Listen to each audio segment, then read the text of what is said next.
are getting started.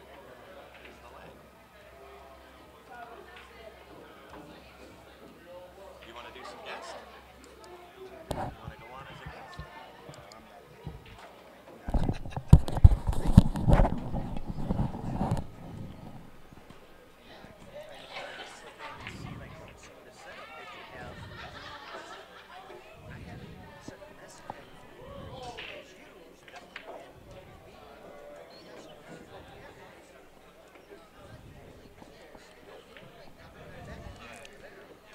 So these are the two. Get him, Gio. The PTC is new. So it is Ultra HD. You can shoot 100 and read that's it. So it is a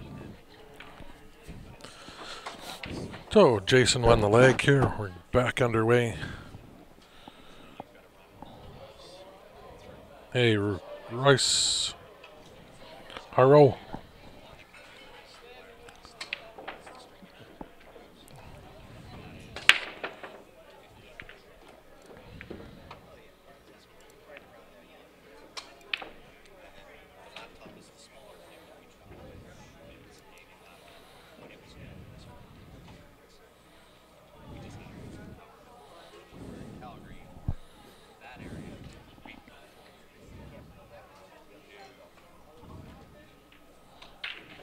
We're going to start having to, though.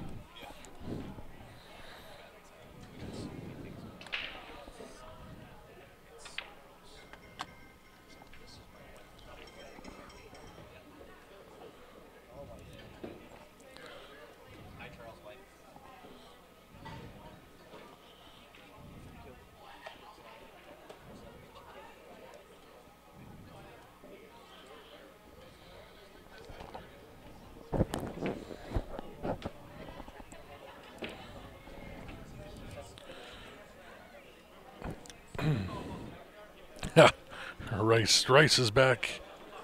This is 10 ball, David. Round robin. So they play 13 games against each one of your opponents. 13 players in the field. $6,000 added.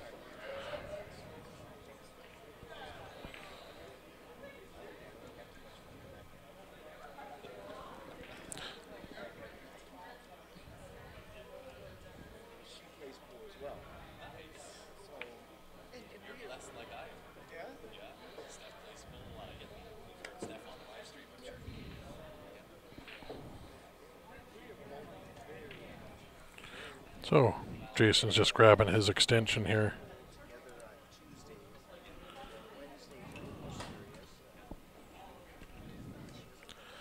See him screw that on the back of his cue there.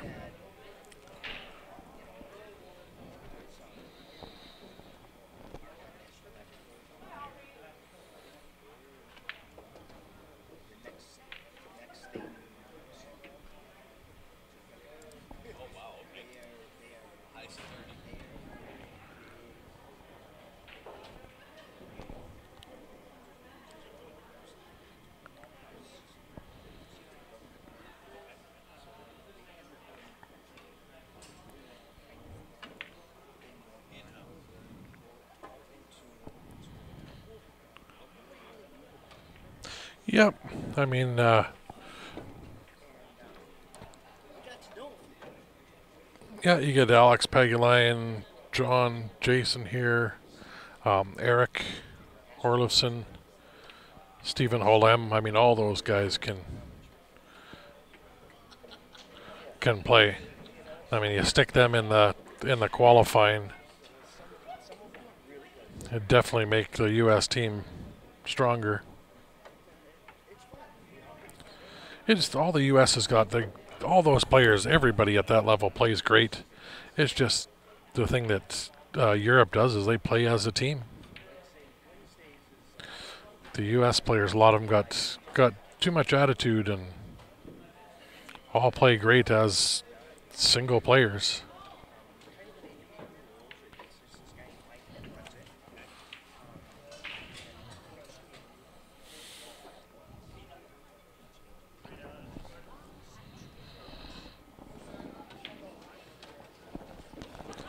Neil takes the first game. That's only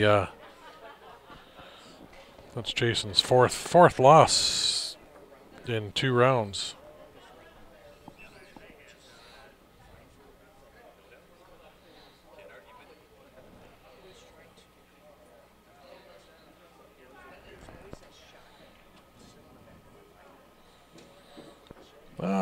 Canada being real tough, but it'd be fun to watch. They used to have a border battle between Canada and the U.S. I don't know if you ever watched that stuff. TSN had it on.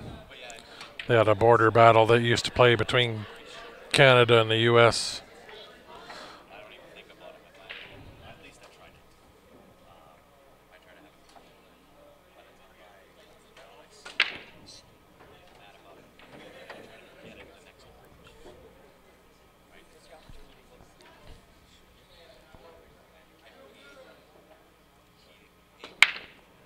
that.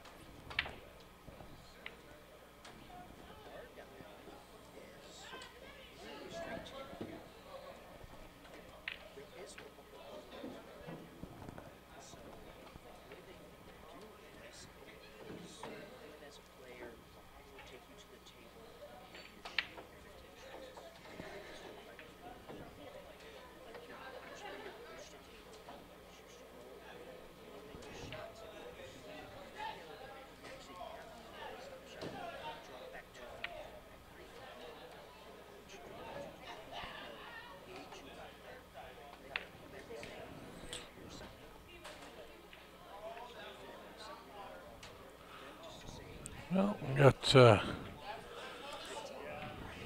Jason's got a shot at the 1 ball. It's going to bank it in the side, or there he's just pointed to the side. Bank that in the side. Come 2 rails down to almost where that cue ball is there. He'll play that 2 ball into that top corner as we're looking at it.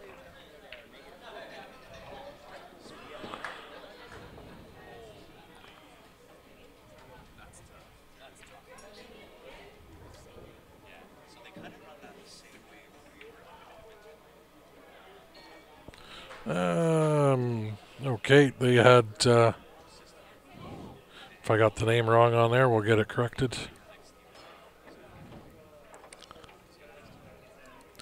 I don't know who he had up here. That's what we were told was up. Let's look at the schedule. Oh, that's Sergio. That's who we got on there.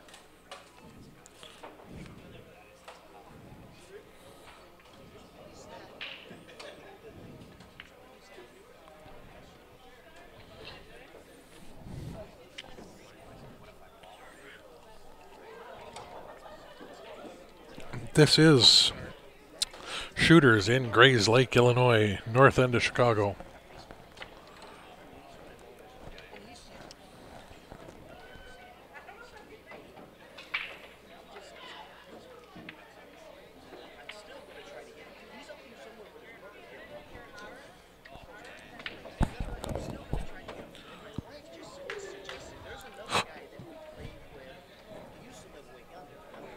Very nice shape.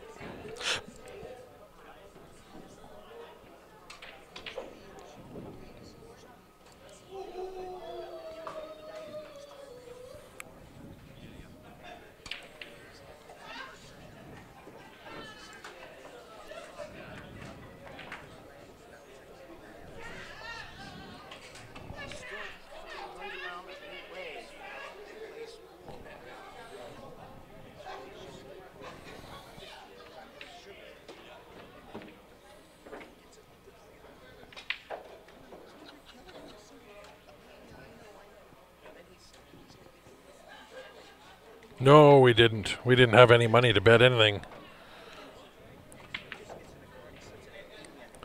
With, well,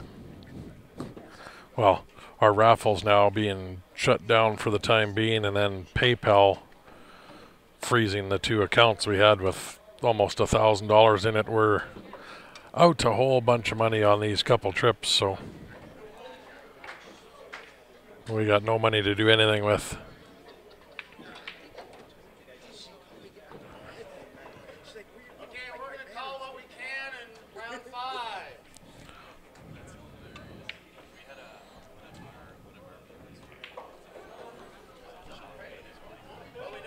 16 is already got going.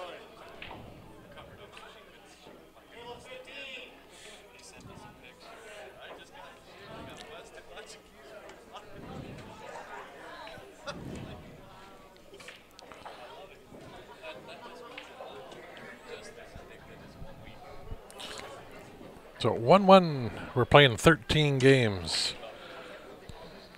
The round robin's based on total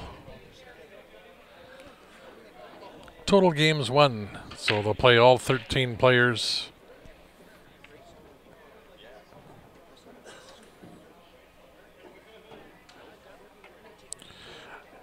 Yeah, we are. It's going to be rough for the next month with what's going on. So that's why we put got a donation thing going.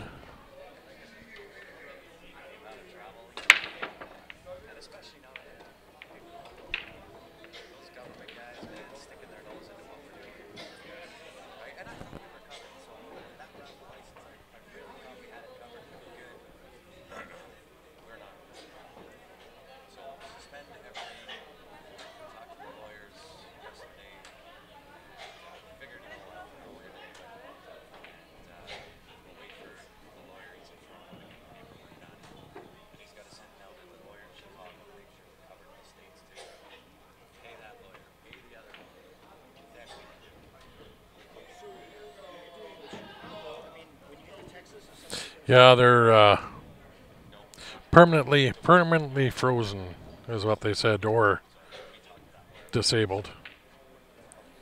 We haven't had a chance to look into absolutely everything.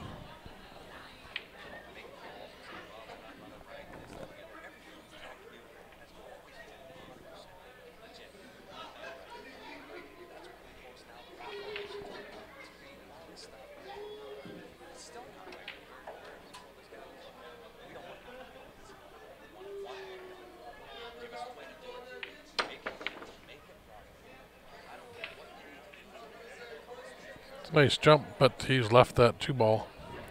Tough shot off the rail.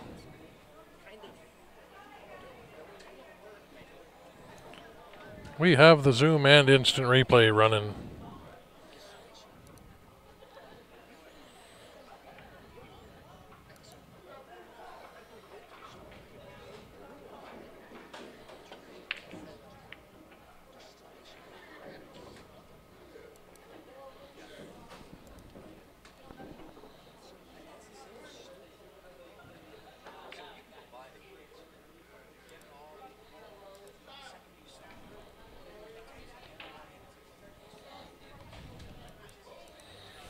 We got our 3 cameras running.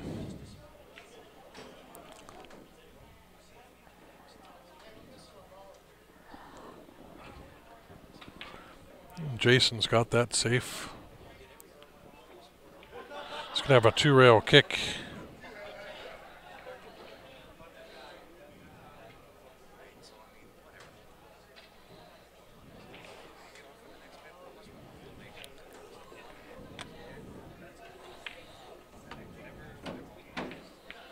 Nice try.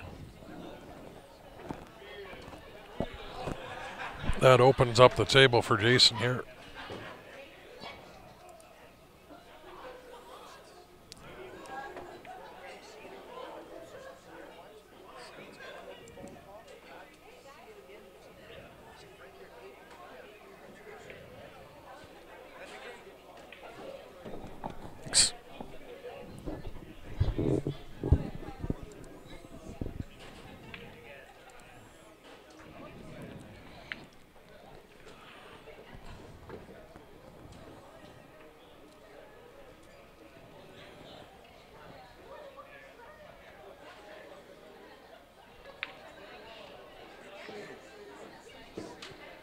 All right, I'm back with you, Ryan.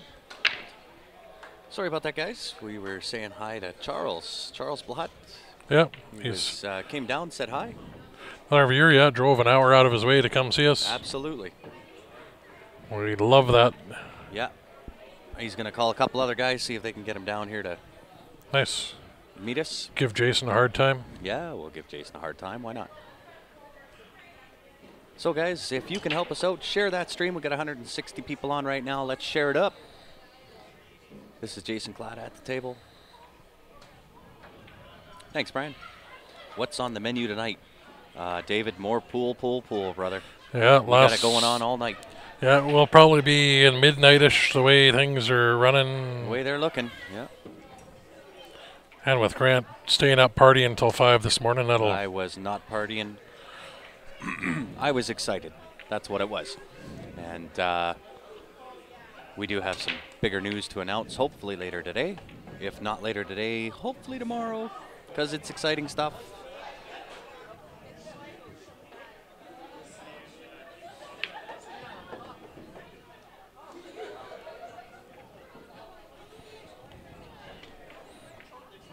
We're excited to announce it, and that's why I was up until 5:30 this morning. My brain just would not shut off.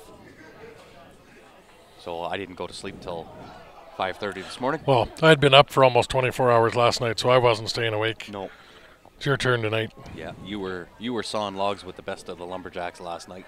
That's good.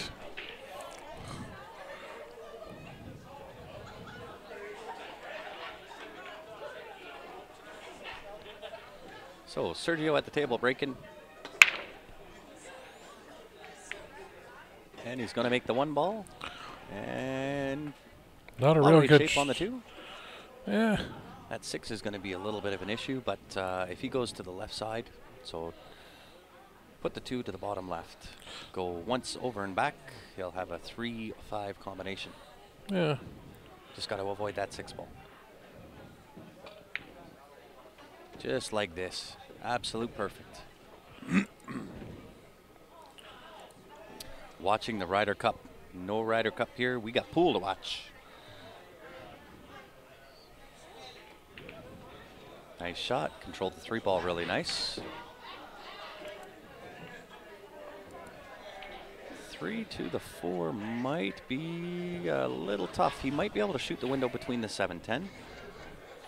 If not, I just draw.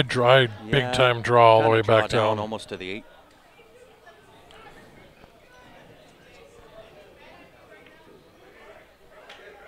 He's going forward. And let me know how my volume is, guys. Room is now getting getting a little louder. Want to make sure everybody can hear us, but not blow your eardrums out.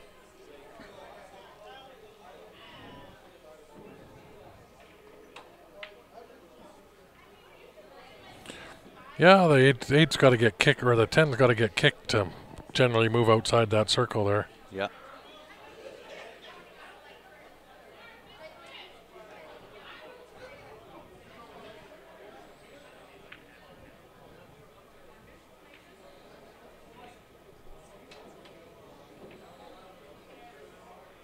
Awesome. Thanks, guys. Excuse me. All right. Play the window. Yeah, play the window between the 8-10. Gotta hit it, though. Yeah, he's about a foot shorter than we wanted to be there. Absolutely. Wanted that 6 to the side. You still take it to the side, but... I think he's going corner with a little bump on the 7. Oh, he did. Took it to the side. Just making that cue ball travel a little farther than... Yeah. Always makes things a little more dangerous. Absolutely. The more you got to move that cue ball around. You bet.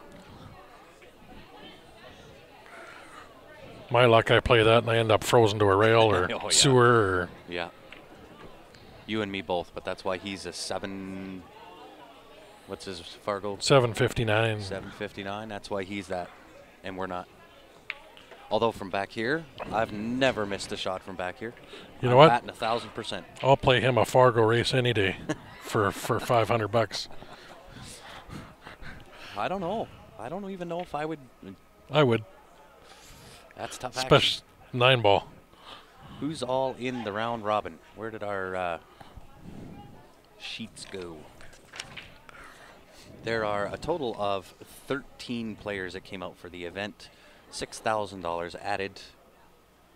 14 players. 13 players. 14 players. 14 players. Yeah, Edward, you and me both. I'm a world beater from back here, too.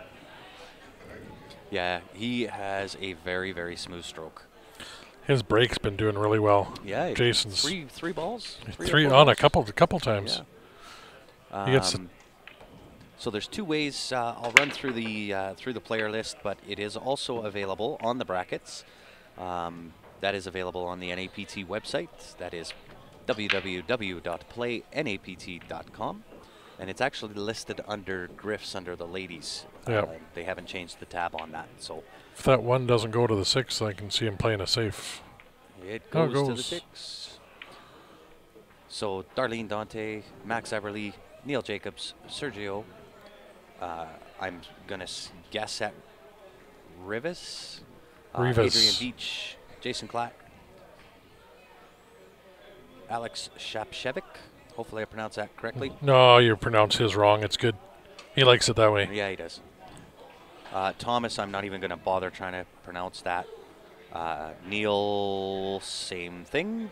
Paul Scott, Mason Cook, Marion Poole, Larry Neville, and Marvin Gus. Those are your players for the NAPT event. It is 10-ball classic being broadcast out of Shooters Bar and Billiards just outside of Chicago in Grayslake, Illinois. These guys are playing on 9-foot diamond tables, 4 1/4-inch pocket pro cuts.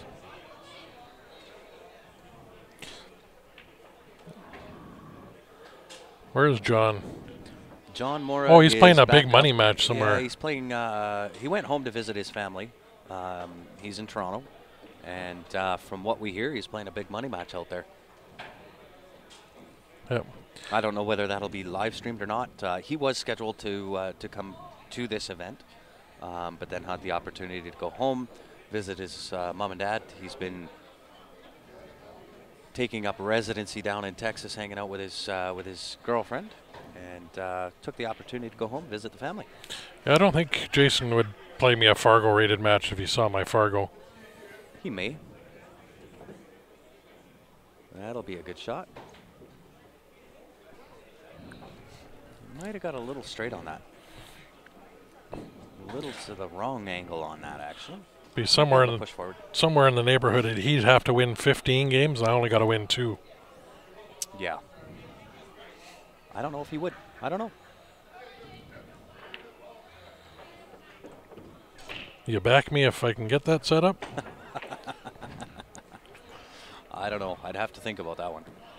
That's I'd have to. Jason, I'd, that's Jason Klatt you're talking about. that's okay. I'd phone Ben, and Ben'd back me on that. I guarantee it.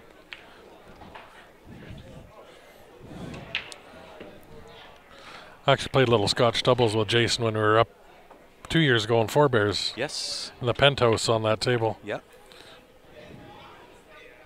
And guys, if you are just tuning in, I've said it once, I'll say it again. Help us out, share that stream, invite your friends, your families, even your enemies. We'll entertain them all. Jason says he'll chip in $5. Yeah. $495. Yeah. My Fargo rating would either scare people or the people that have seen me play go, okay, I'll chip in for that.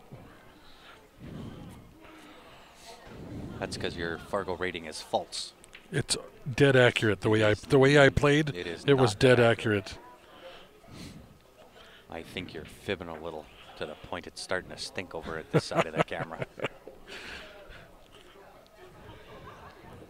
I'm gonna check because I don't know if it's. Yeah, Pastor. With a 635, with a race 7-2 against Justin, I would play that too.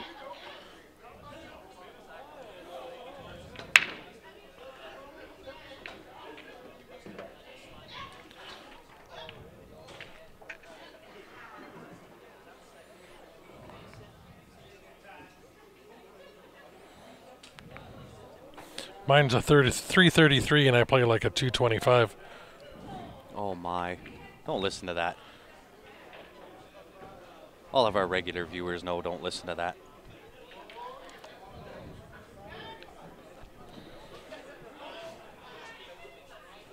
All right. Teresa wanted to play me. Teresa Peril? Whoever, yeah. Yeah. I hope I pronounced that name properly, Teresa. She's a 500. I have no idea. I'm gonna plead the fifth and back out of this conversation. I got 18 whole games in my Fargo career. And Jason brings the around the back shot. And I shot every shot like that when I was playing those 18 games. All right, 2 to the 3. Fairly natural, easy shape.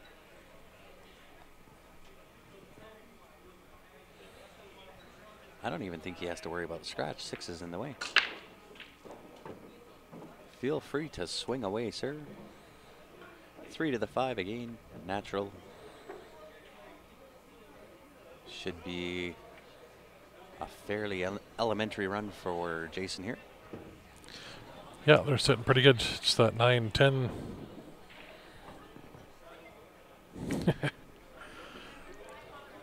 Yeah, no, that's the Fargo matches that I had were tournament up in Edmonton on the 9-foot table, and I was not in the mood to play.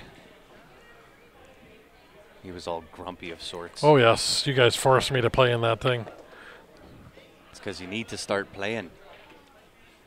You can't always just sit here behind the cameras and sit with a mic. You gotta play. Play 4 nights a league. That's good. League play is different than tournament play. Yeah, I played in Red Deer and I went and won the damn thing. So Well, that's good.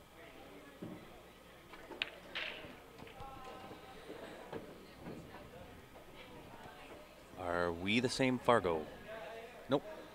no, Grant's I dropped a little. 608, 609. something like that. Yeah, I'd probably play close to a 600, just under that on a bar box. Well, and this is why my Fargo dropped. So I had it up at 627 and decided I wanted to try my hand at 9-ball on, 9-foot tables. Played in a couple of Fargo rated. That was in Edmonton as well. Yeah, in Edmonton. Yep. And 9-foots are a different table than the 7-foots. And yeah, my Fargo dropped a little bit, but that's all right. Okay, Brian, to get a Fargo rating, you have to play in a tournament where they submit to Fargo, and anybody can submit a tournament to Fargo. That's right. Just talk to your tournament directors and Yeah, say, hey, can we start submitting to Fargo? And then they'll just, whether you do it on online bracket or get your tournament director to send the races and results into Fargo. That's how you get a Fargo rating. You need 200-300 games on there to get established rating. Mm-hmm. I got 18 games and they're on a 9-foot, which I never play. I'd be probably a little below just a 600 on a 7-foot table. If I was to put my Fargo where I think it would be accurate, I would say somewhere between 650, 660. That's on a 7-foot table. Yeah, and that would make you spot me probably a game going to 7, yep. Somewhere around there. That'd be pretty accurate for the both of us. Yeah. And Edward, you are 100% correct. It definitely does not hurt watching guys like Clapp play. No, it doesn't. He has got a very natural, smooth stroke and natural pattern play, which is one of the reasons that I really like his game. Doesn't force a whole lot, doesn't try to create a whole lot of stuff. More often than not, he simply just takes what the table gives him.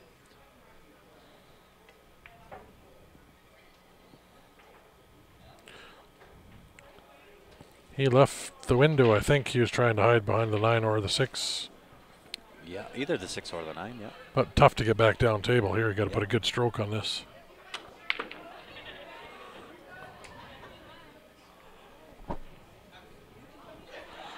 Slashing at the 10 ball. Well, that's going to be a pretty good slash. He's called safe.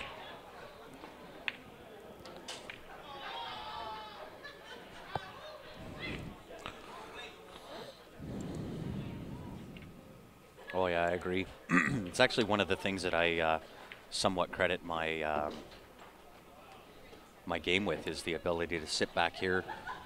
We go live almost every weekend, and when you get to watch guys like Jason, we've had Shane Van Boning on, Corey, Well, a lot and of the high-end and guys, the, and then back the in Calgary. the level of play we got in Calgary. I was Yeah. gonna say Ben, Steven, Joe Spence, Eric Vargas, all Russ Whittle, all these guys back in Calgary are all 700 Fargo rated players. Yeah, when you And- get to play against guys like that all the time, Yeah. you can't help but learn and get better yourself.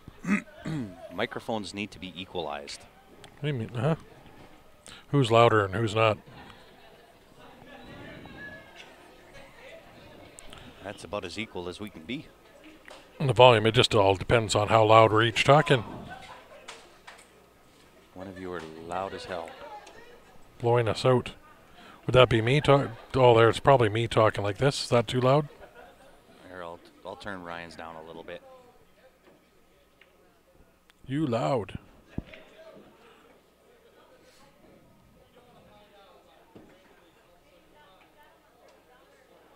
All right, guys. So Grant I needs will, more. Yeah. You just turn me down and then we'll even it out. Ryan is loud. Yeah. Well, if we're turned up, my mic, Grant wears his upside down and backwards from the way they're designed to be worn. So 'Cause it it works points for me. it points the actual face of the mic away from his mouth a little bit, where mine is right close. All right. So is Ryan's volume now good? I did turn his down a little bit. I can watch mine bounces around the same as yours. Maybe still a little louder, but based on our monitor here. Pool Whisperer, new nickname. That is frozen to the backside of the 9. It's good safe. Perfect. So hopefully my volume is better.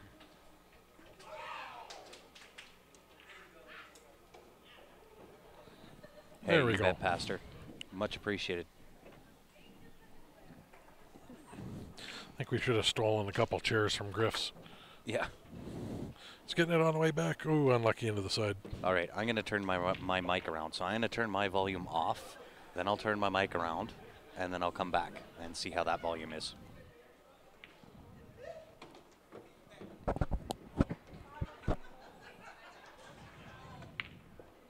The small portion towards. Yep.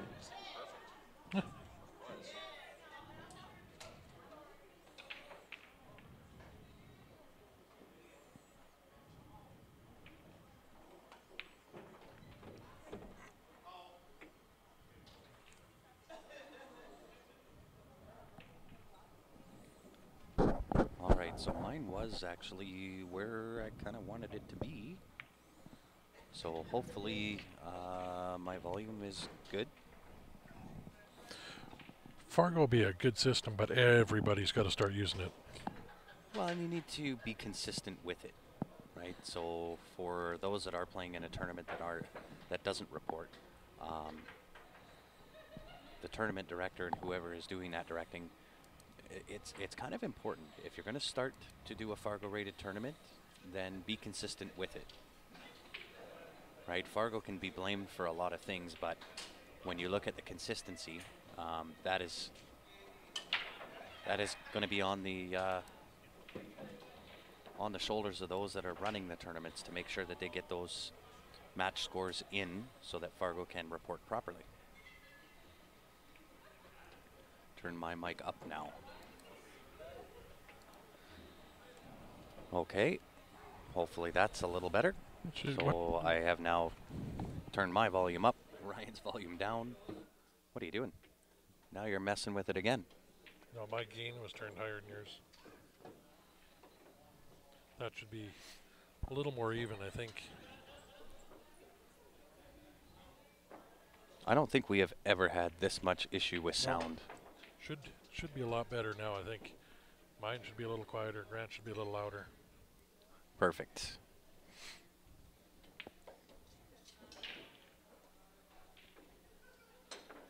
Hopefully that works.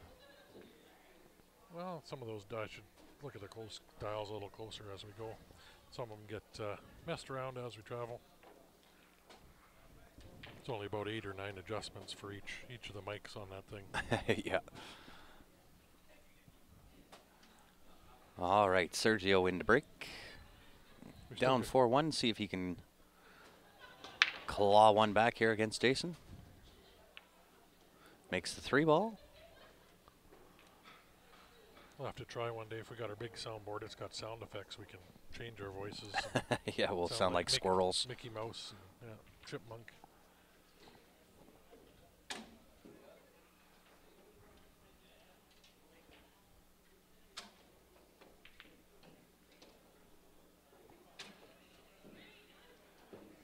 So what is Sergio's Fargo rating?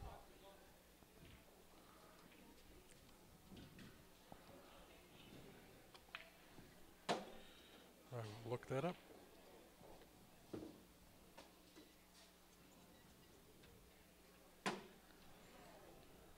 All right. So I'm going to turn my volume up just a little bit more. I tend to talk a little bit quieter than what Ryan does.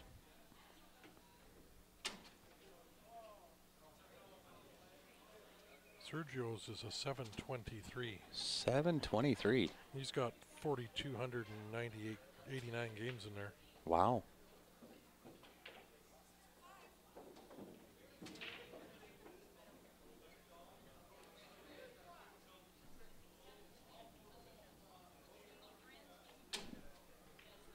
That is definitely a very decent Fargo rating. That's about what Ben is. It about is. The same number of games. Absolutely.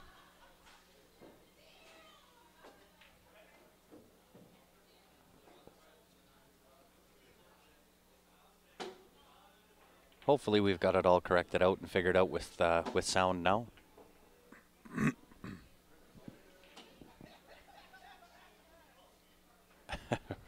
Now Ryan's too low. All right, let's try this, because Ryan messed with the gain. Am I loud enough now? Don't do that. Get that away.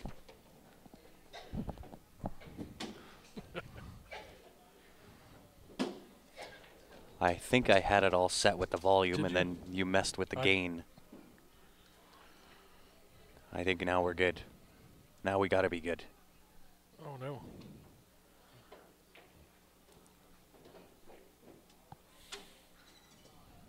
I think we got her now, boys. There we are. Yay! I can hear Grant just fine. So. Yeah. Hand clap for finally figuring out the volume. So in the side, up off the top rail, 10 in this bottom left. This will be Or 2 rails. Oh, I was 1 gonna rail. play the 10 in the side, as long as he doesn't push that dead straight. How about to the corner? Bottom right. Okay. Yay, Adrian's match is finally done. Table 15 is Adrian and Matt. Table 14, Darlene and Alex. Thanks for the hand clap, Joe.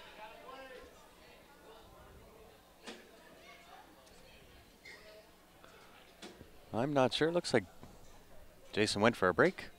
Did he? Looks like it. We got... So why don't we do a tour around the room? So we'll use our fancy dancy camera while they're on break. We'll give you a quick tour around around shooters. Show you around the room.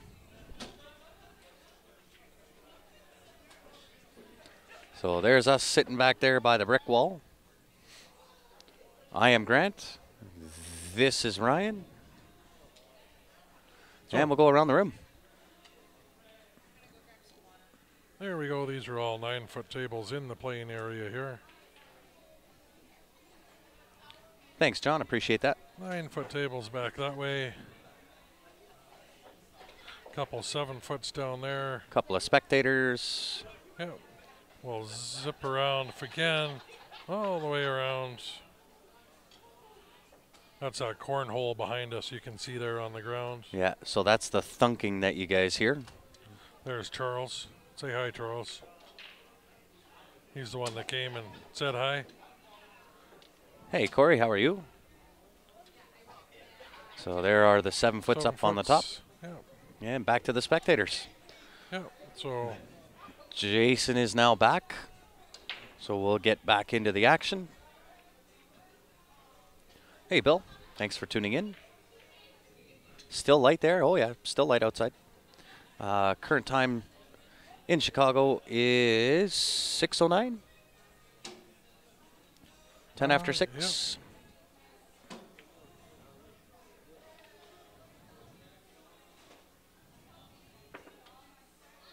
Yeah. Ooh. There we go.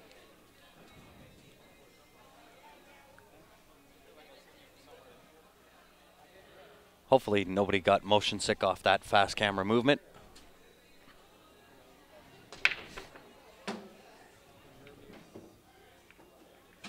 Is it free to come and watch in person? It certainly is, Brian. Carrie, great commentary. Can I still get in any of the events? The Grant Ryan Open, if you want to come down and play us. Yeah. Yeah, any of the NAPT events that we are covering, whether the next one is in Montreal. That is a ladies' event. It is a ladies' event. The next one after that is in Phoenix, Arizona in February. Best thing to do is go on to the NAPT website. That is www.plainapt.com. Yep. But for any of the events, most of the events we cover, most of them are open. Yep. Yeah. Other than the CCS and some of these where you have to be a league member type of thing. But the big CCS events we do, like in November here, the Vancouver Island Championships, anybody can play in that in the singles. You just have to pay the sanction fee and your entry. Yep. Teams, you have to have played in the league for all the CCS events. Yeah, most of the streams that we cover are open events. Nice hit. You guys are a great host, amazing pool players. Enjoy watching you two play. Thanks, Peter. Thanks. Appreciate the compliment. No cushion tables. Nothing open this weekend. They may have a local tournament. We'll find out. They might have a local tournament at Shooters. We'll ask Alex after. He's the one that runs tournaments in here. Yeah, he usually has a... I believe there was one in August. Did they have a Saturday night? Yeah, and I think it is a regular Saturday night tournament. So, guys, if you are in and around the area, we'll find out. We'll ask Alex if he's just running a tournament this weekend. And if so, and if you're around the area, come on down. Yeah, come play some money ball against Grant and I. Yeah. Little slash the cash game. Yes. But the way we're going, we'll have to play for nickels. Nickels? Not quarters? We usually do toonies, but that gets pricey.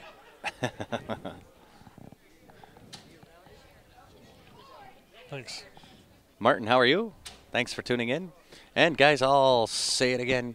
Help us out, share that stream. We would appreciate it. Take that away from here. Yep. There you go. They're saying I'm lower, so I just turned the gain up a touch, so I should be a little better. Here comes a nice safe. Nice safety. Married to the back of the 5-ball.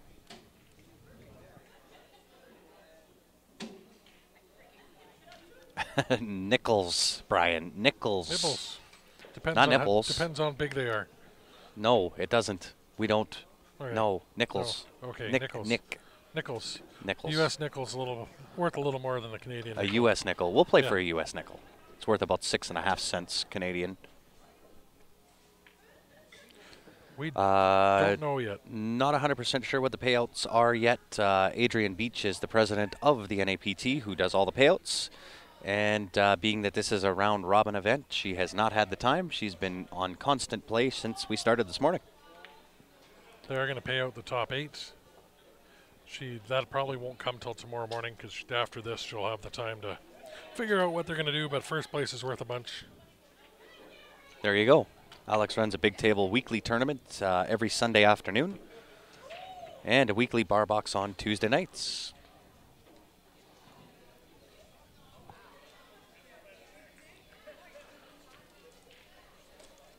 Yeah, Martin, that would be awesome. If we are ever streaming in and around wherever you're located and you want to come and say hi, make sure you do. We enjoy meeting everybody, Oh, yeah. putting names to faces. What kind of pool glove is Jason wearing? I'm not sure. I think that's new for him this year. He didn't have that at Forebears. I think he did. No, I don't think so. That's new for him. I will ask. For right now, my answer is going to be black and gray.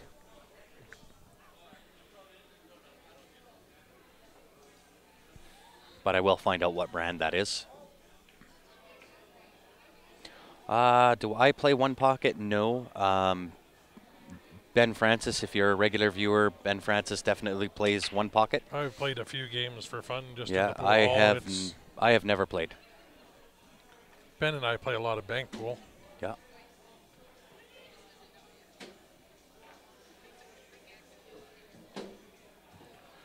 Which it's a fun game if you can get a couple people playing it and you want to help your banks out. Yeah. I don't. You bank good. I do, but I'm just not a fan of it because I find if I start playing bank pool, I get lazy with it, and I'd rather not do that. Same as when you play rotation and that kind of stuff. That's golf, Royce. Yeah, Royce. That's wrong golf. game. Yeah, Steven, you know it. Ben knows how to play. He didn't have a good tournament in that match, or in that tournament. He said he didn't have a good run, but he's a heck of a player. He can grind like nobody I've ever seen. Who's the biggest name here is Jason. Yeah, Jason Klatt for sure. Jason, Well, Jason, Max Eberly, Max, Larry Neville. Yeah, those three. I would say that the most recognizable name is going to be Jason. Jason or Max.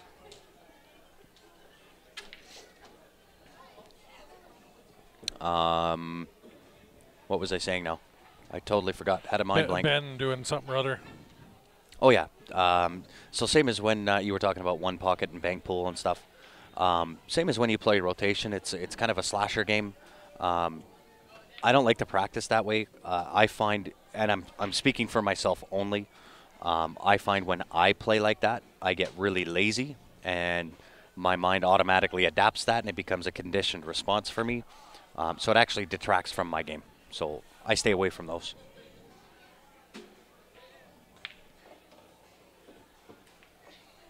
Again, you know what? That 723 or what he could be a 7-foot player too. You never know.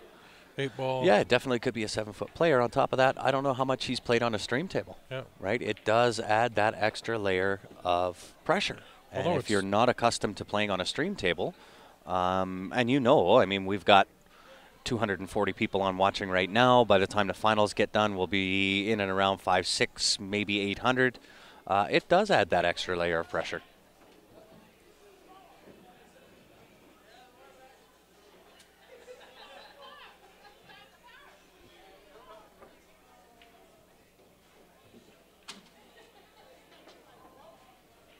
Yeah, that's kind of what he was saying.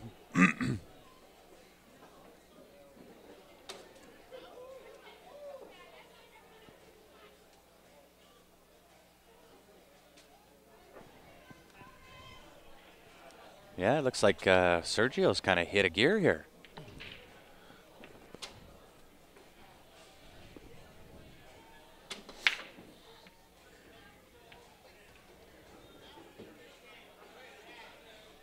Nice break. Makes a ball on the break, and he's sitting wide. Sitting They're nice. wide open, yeah. nothing on a rail. Nothing to break out. So when you get a table like this, it is more about controlling the rock. Control the rock, play the proper position, and should be a fairly routine out.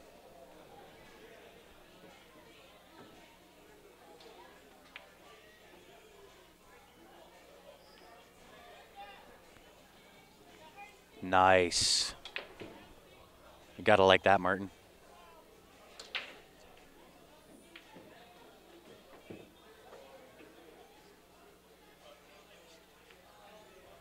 Oh, right on. We were not aware of that, Mario, so I'm not making excuses or anything else for Sergio. First time we've seen him. First time we've ever seen him. But he is caught a gear, that's for sure.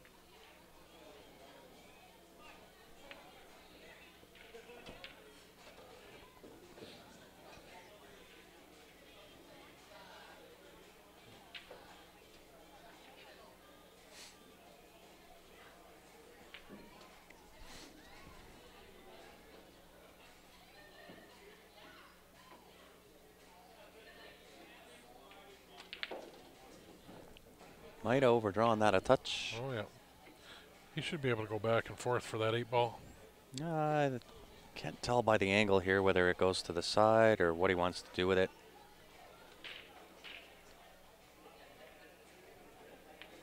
Oh, there's no doubt. He knows how to play. He seems to have caught a gear.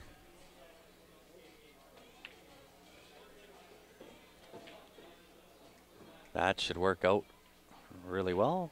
8 to the top left-hand corner, follow through, 9 to the side.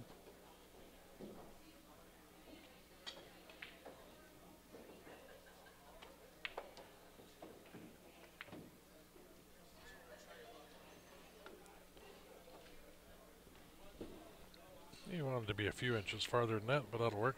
Oh, yeah.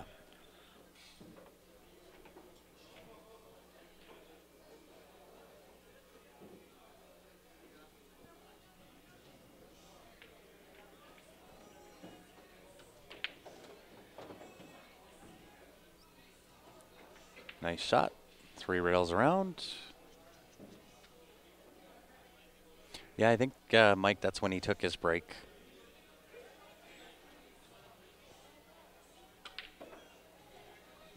That break might have helped Sergio, too. That's all he needed to smarten up. No doubt. Well, tie ball game. So, guys, normally with our viewers, this is the point where we would throw up our cue draws. Not to worry, we don't have any. We have to rely a little bit on donations here for the next little bit. We thought we were covered with the raffle license that we had. We are not. So if you do want to help us out, donate for the time being. PayPal.me/breakshot if you are in the United States. If you're in Canada, enjoying what you're seeing, want to help and donate, qsportslive@gmail.com. The eventuality is we will bring back those draws. They will be done a little bit differently once we have the paperwork from both lawyers drawn up to the point where we are covered in Canada and the States. Those will be back, hopefully within the next week. Shane Van Boning has the top Fargo rating in the world at 830 or 820. He's 8 yeah. Something.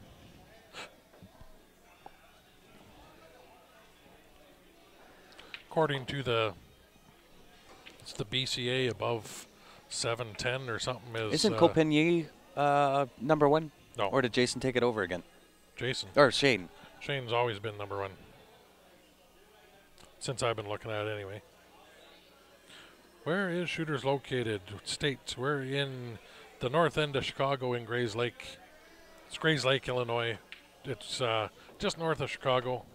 Shooters Bar and Billiards is where we're broadcasting out of.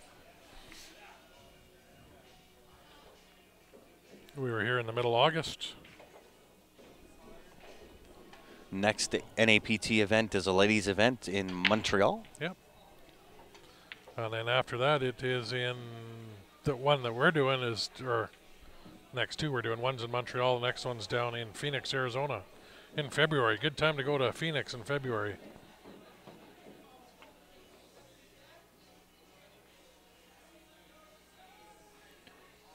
What is this rating we're talking about? Fargo rating or Fargo rates. It's a worldwide ranking system.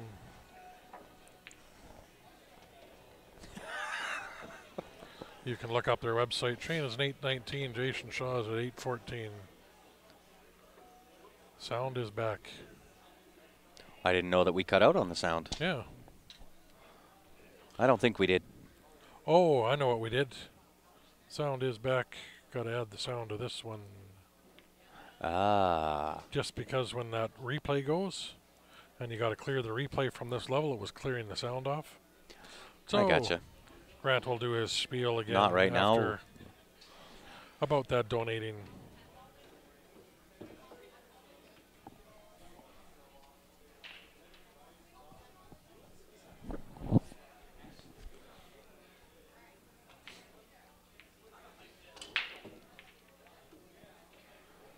All right, Sergio on the 5 to the 6 ball.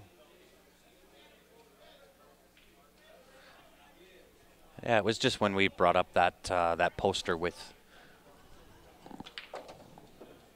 Oh wow, nice shot. Nice draw shot, 6 to the side.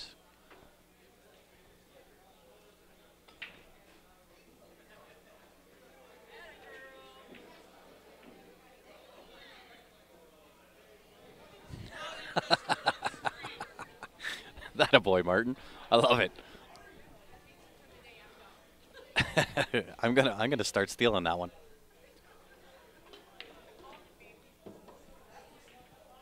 Nice, yeah.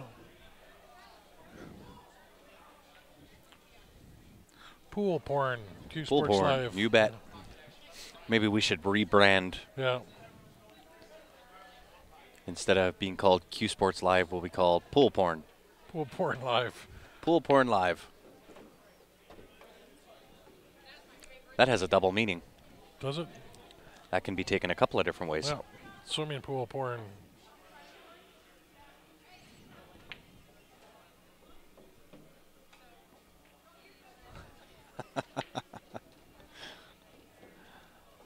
Really nice. Sergio is on a streak. He's on a tear.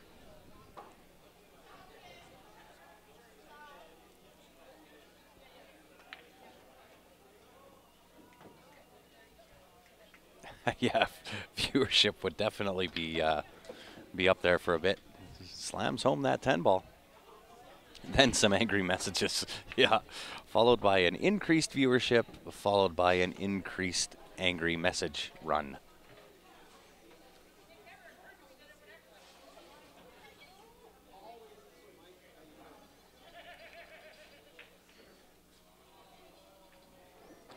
Nice little run. So as I was saying, when that poster popped up and the music cut off, for the meantime, in between time, this is where we would normally do our Q draws. We are accepting donations at this point. The Q draws have been canceled at this point. And up until the point that we do have those Q draws back, this is what we will be relying on. If you do want to donate and you're in Canada, qsportslive@gmail.com is the email address. Outside of Canada, paypal.me/breakshot. There is also a GoFundMe page that we have set up until the point where we have our Q draws back.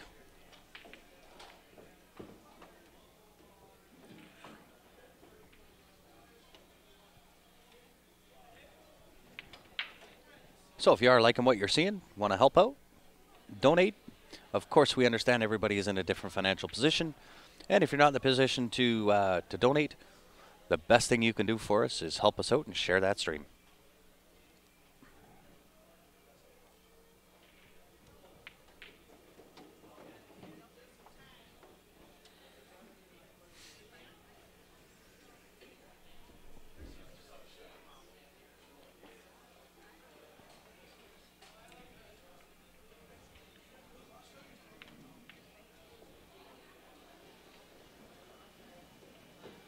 I think Sergio found his game. I think so. He heard you guys talking about him.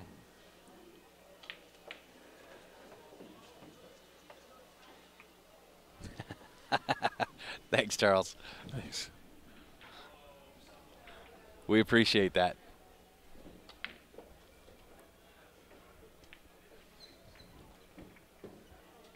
Yeah, it's amazing how sometimes we can be set up into the room and we just kind of blend into everything.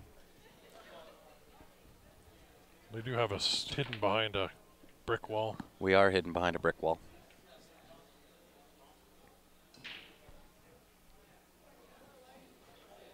Hard to spot our cameras because we put camouflage netting over top of them just to Yeah, just to make sure that we blend. Nice little touch off the 8. we should be out here again.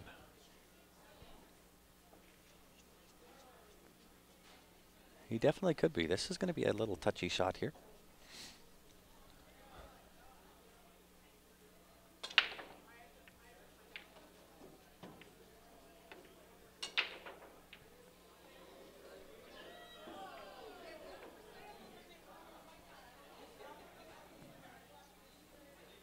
Draw this 3 rails.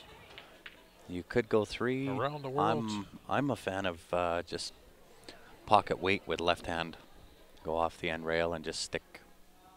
But he is going your way. He's on the stream table. You got to shoot like that. Yeah, I suppose, right? What is his Fargo? 723.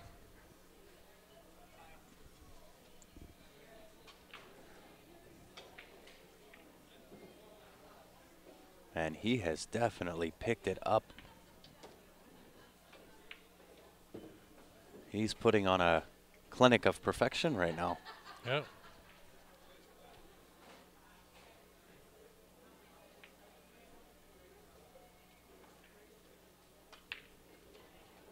Nice draw.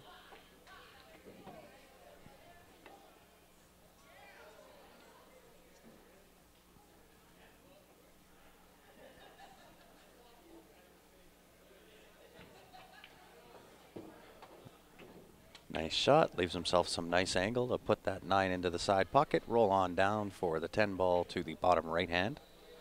And he's going to take a 7-5 lead over Klatt. Yeah. Oh, drew in instead. Shooter's choice. Nope. You are not allowed.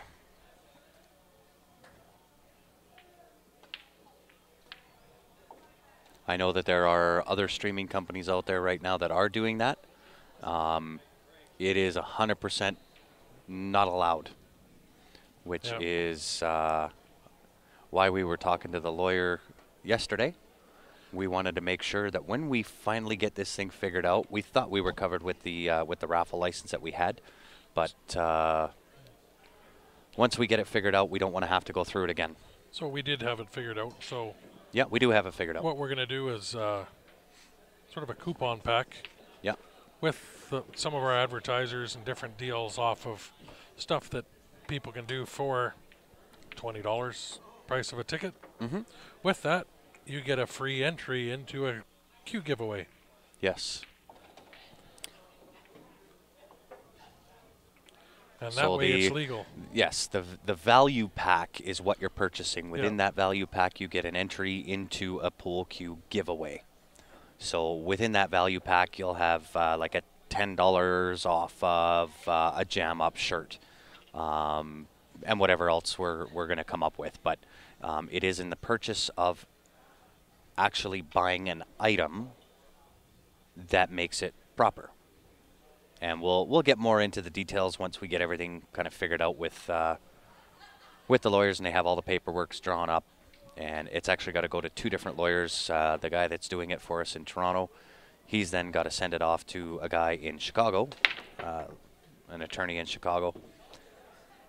And then he's got to go through all the paperwork to make sure it's compliant with the United States laws. So once all that's done, we'll have it back. We'll have it ready to rock and roll.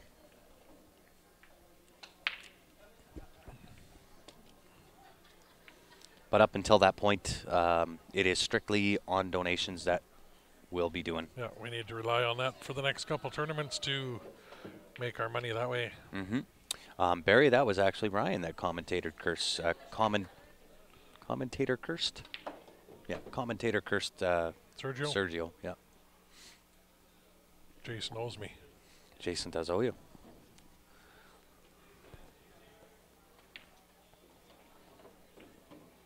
Yeah, I know a guy who knows another guy. Yeah. Jerry Kane, how are you, my man? Thanks for tuning in again. Nice seeing you.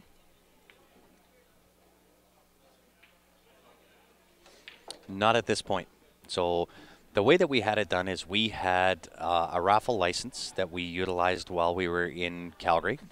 And we thought that if we announced it as a Calgary Q draw, that would be suffice and fall under the license. And that is not how it is. Now, I know there are other guys out there streaming. You know who I'm talking about, but we want everything that we do to be 100% legit, and we won't have it any other way. So we will go through the expense. We'll go through whatever losses we need to take in order to make that happen. So that's kind of where we're at. And up until that point where we can confidently go forward and do the draws in a legal manner, we will not have them. They won't be there. So we are taking donations for my bail money, as I have to meet with the police on Monday. Yes, you do. How strict are the U.S. rules? They both have kind of their policies and ways of doing things. In Canada, I think Canada's a little more strict with the way we're going to do things. It is, I guess, a little bit. And with Canada, you cannot do a random draw giveaway without having some kind of a skill test to it, which is why in Canada you always see a skill test in question. In the States, it's not like that. There are 3 rules within the States that you must abide by. No, you have to not have one of them. You have to, yeah. You Abide. have to conform to one of them. That's right. One of the 3, yeah. That's right. So it's kind of a convoluted, complicated process, to be honest. Yep. And this is why we spoke to the lawyer yesterday morning, explained what we were doing, what we wanted to do, and how we needed to go about doing it. So that is underway. It is in the works. And when that happens, he'll send it off to the lawyer in Chicago. And when that lawyer signs off on it as well, we are good to go. And we won't have to go through it again. Hopefully I don't get spanked too hard by the police on Monday when I got to meet up with them with whatever issue the Alberta Liquor and Gaming Control has with us. Mm-hmm. Is where this all started. Which I think came from another source. Yeah.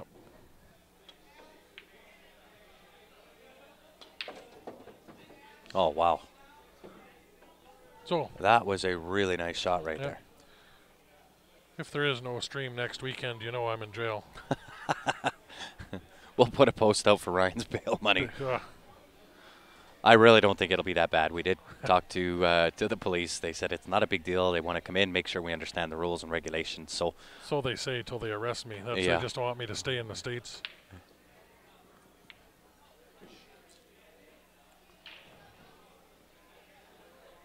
Yeah, John Clark wasn't me. Johnny Clark, what's going on, mister? How's Mondays doing?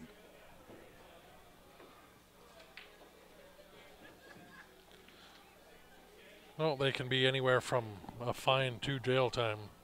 It can be. I'm hoping we get neither. You won't get either, I can tell you. Stream the jail time. Yes, that is for 50/50 and Q raffles. They are suspended until further notice, so we are simply relying on donations. Yeah.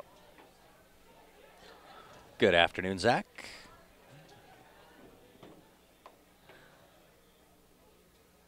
One and one.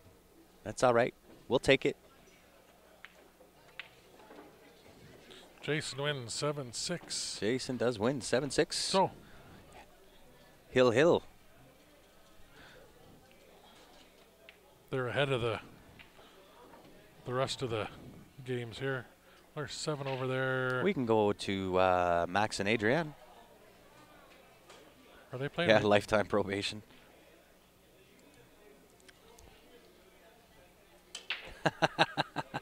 Get an officer to sign a queue and raffle it off from jail. Yeah. Yeah. Oh, I agree, I'm Joey. Hoping. It still got me a little worried. I'm not worried, not even in the least. Because it's not you, me, having to meet them and them calling your name. Even if I was having to go in and meet them, that's fine. Where is this tournament at? It is in Shooters Bar Billiards, just outside of Chicago, Grayslake, Illinois. These are 9-foot diamond tables, 4 1/4 inch pocket with a pro cut.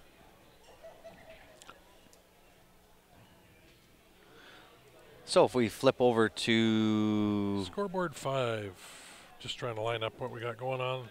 The other stream table, we will throw up the match between Adrian Beach and Max Eberly.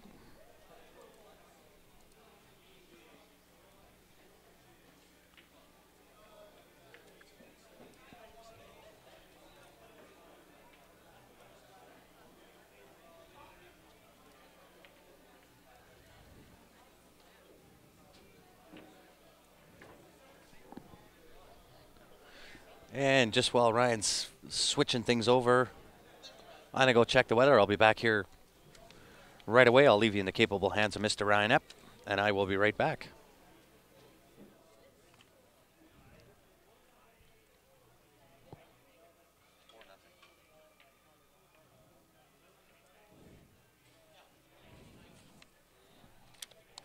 So we'll get the score updated here.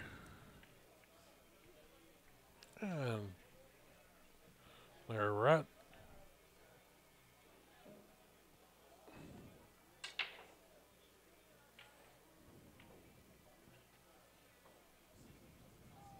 These are 9 foots. Like we said, we are in Shooters Bar and Billiards in Grayslake, Illinois.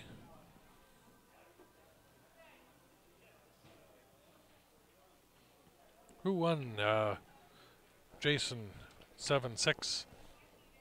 This is a round robin, so it's going by total wins. You play each of your opponents 13 games. Based on total wins, we'll have the top 8 come back tomorrow in the money.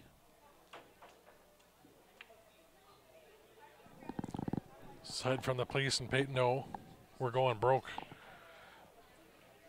PayPal freezing or closing our accounts with $1,000 in it, and now no way of doing key raffles and stuff. It's fun watching the pool, but it's been a costly trip, especially with lawyers' fees now. Yeah, we're all rooting for Adrienne here. See her beat up on Max.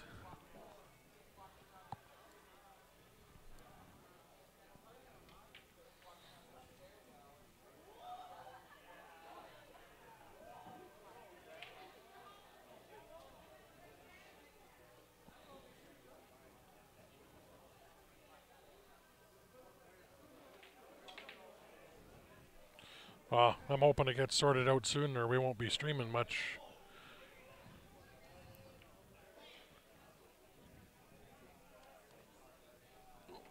Ugh.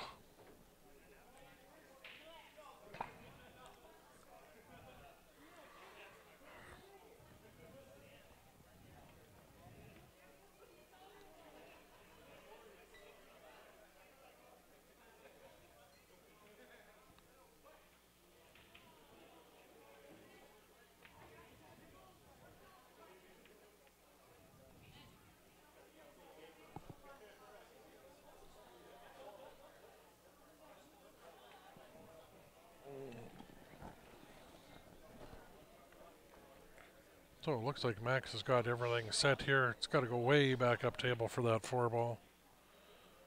Looks like he's electing to play with draw.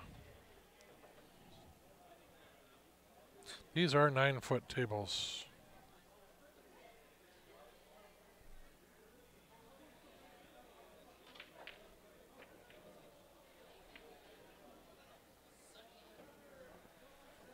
He's left himself a nice angle on that 5-ball for drawing back up for the 6. Just got to avoid that side pocket.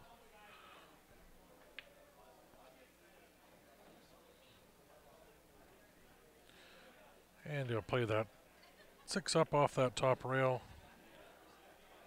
And back for the 7 in that side pocket. He decided to play it 2 rails.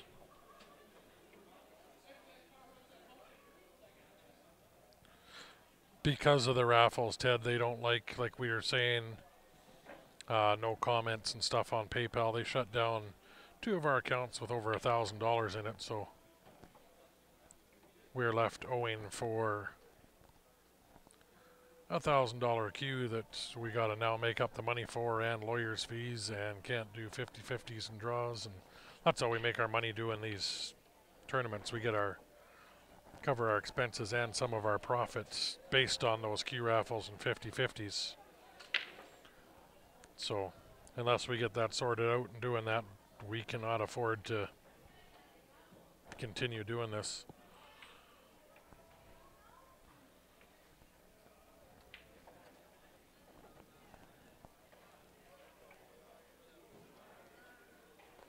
What's Max Fargo rating? He is a 758.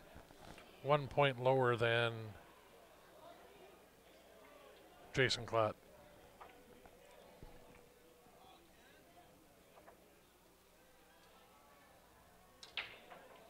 I'm hoping we win the Lotto Max. We do have tickets for tonight. You want to see what we can do with pool with 60 million bucks?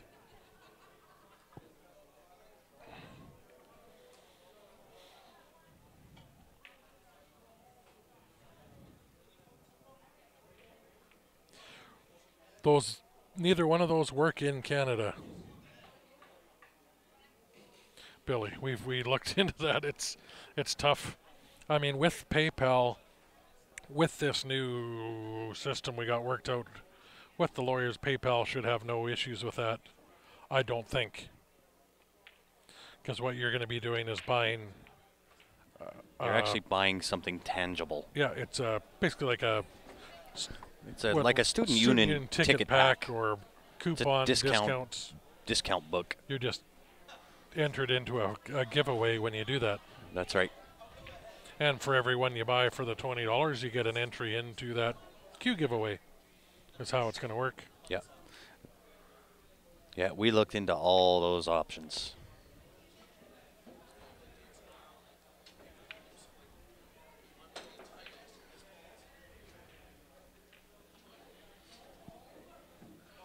So the one PayPal account we do have that we have on that donation page is a new one we started outside of our names, and it seems to be working because we're asking it absolutely no comments. Or you can comment donation is fine on there. Yeah, PayPal's donation cool with that. is a acceptable comment.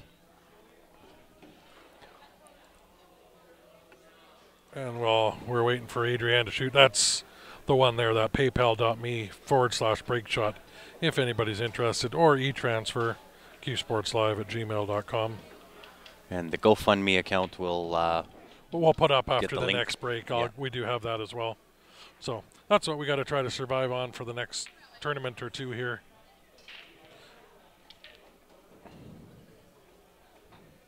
And we'll find our way through. Same as last time. It is a business learning experience. We thought we had it covered.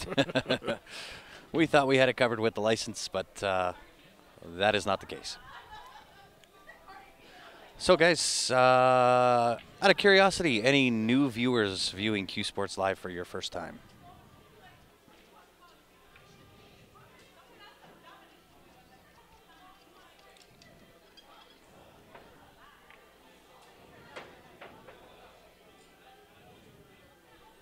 Yeah, token donations like the webcam girls sites.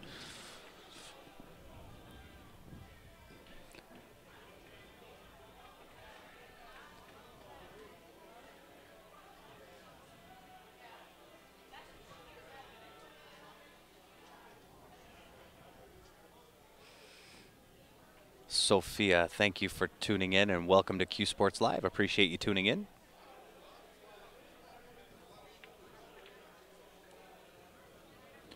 Matthew, same rules apply. Thanks for tuning in. We greatly appreciate it. And of course, guys, we understand everybody's in a different financial position. If you can, you can. If you can't, you can't. We understand that. If you can't, the best way to help us out, share that stream. Any of our advertisers that we do have that come up onto the screen, go onto their Facebook page or their social media page, give them a like, send them a note, let them know you heard about them on Q Sports Live. That also is a big help for us. A few more adult beverages and you're good again. Brandon, thanks for tuning in. Justin, thank you.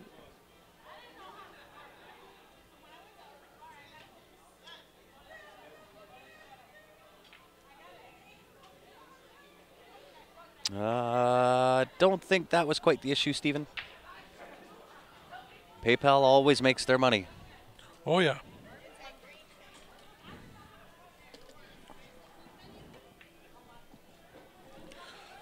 I just got to find where that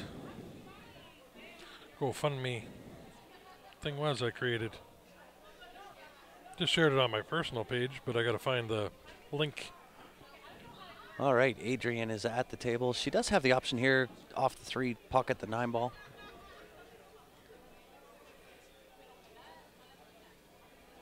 No, wasn't the issue at all, Stephen. PayPal does not support raffles, period. Whether you have a legal license or not, they do not support raffles. So it was the comments that we were getting. Q draw, raffle, yeah. It was those type of comments as to why they shut down those 2 accounts that we did have. That was the issue. And for everybody that is new joining us on Q Sports Live, again, thanks for tuning in. We certainly appreciate it. If you'd like to tune in and join with us in the future, very easy to do. Go onto our Facebook page, click the like button. By doing so, you'll be notified each and every time that we go live. You'll have the opportunity to join in on the stream. And you'll find it's just as easy then as what it was today. Point and click easy.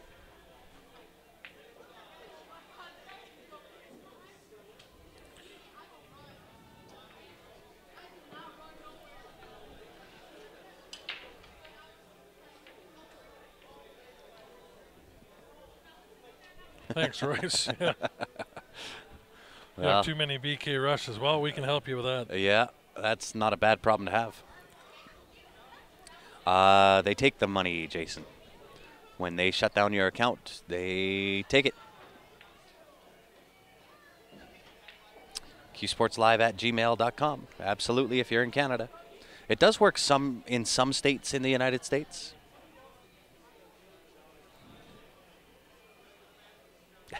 Yeah, Ted, you are new today.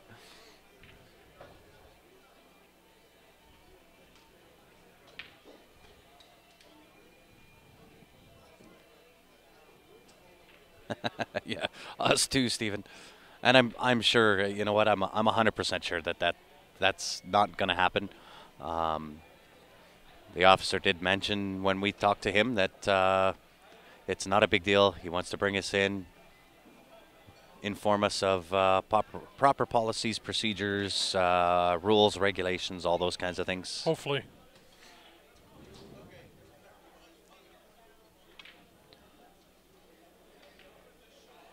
They do keep it.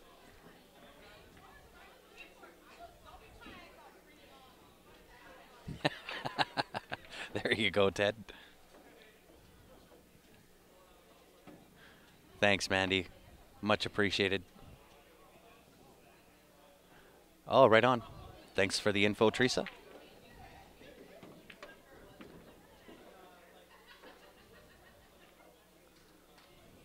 Yeah, and that's why we talked to the lawyer, Stephen. I don't want to dwell too much on this whole PayPal issue. We know what the issues are. We know how we can fix it. It's a simple matter of getting the lawyers paid. We have 2 lawyers that we need to pay, one in Toronto, one in Chicago. Once they have all that paperwork done, we will be okay to go from there. Yeah, the cavity searches that we missed at the border, for sure. All right, so on to pool. Max Eberle shooting on the 6 ball. Going to play a safety.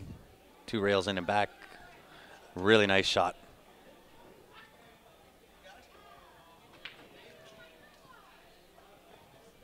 It's actually all of that, Reed. So we've, in talking to the lawyers, we have found a way to make it work, and we'll get it done.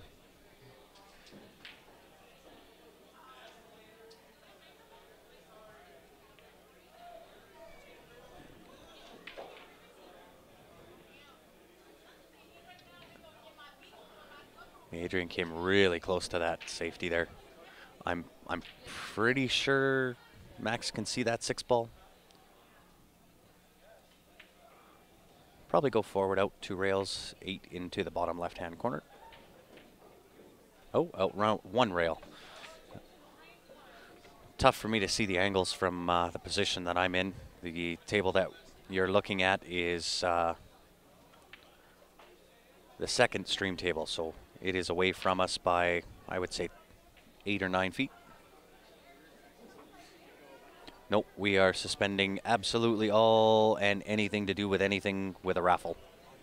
Whether it's cues, money, it is all suspended for now.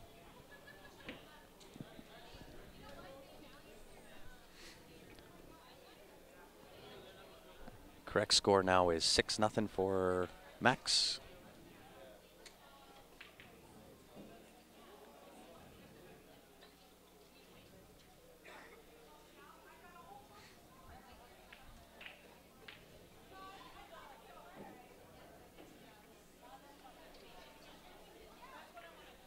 Yeah. Unfortunately, it would take a lot of views to make money on that.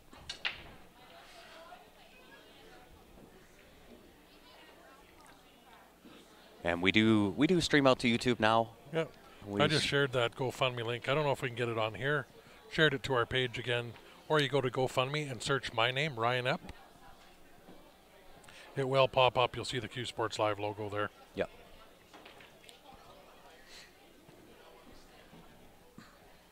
So, we will move on from this whole PayPal thing.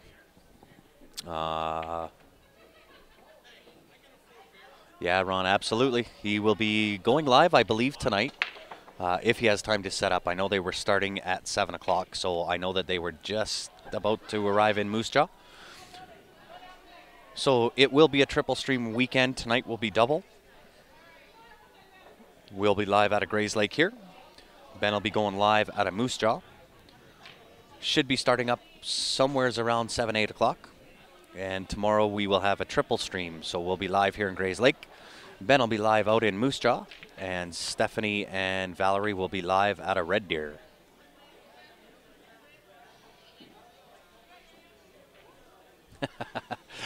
Thanks, Jill. Appreciate that.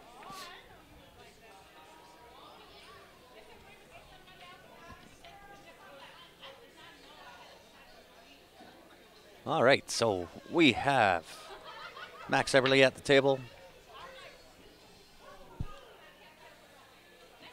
Shooting at the one ball.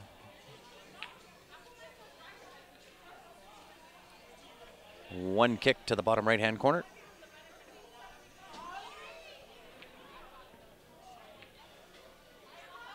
Tricky little shot. A really nice attempt.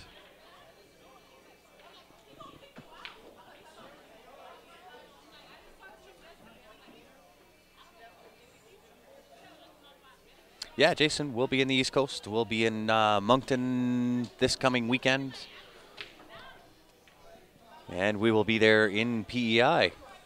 Oh, I just found it. Doing those events. From there, we get to go home for a week. Then we're heading off to Niagara Falls. So lots and lots and lots of pool coming up.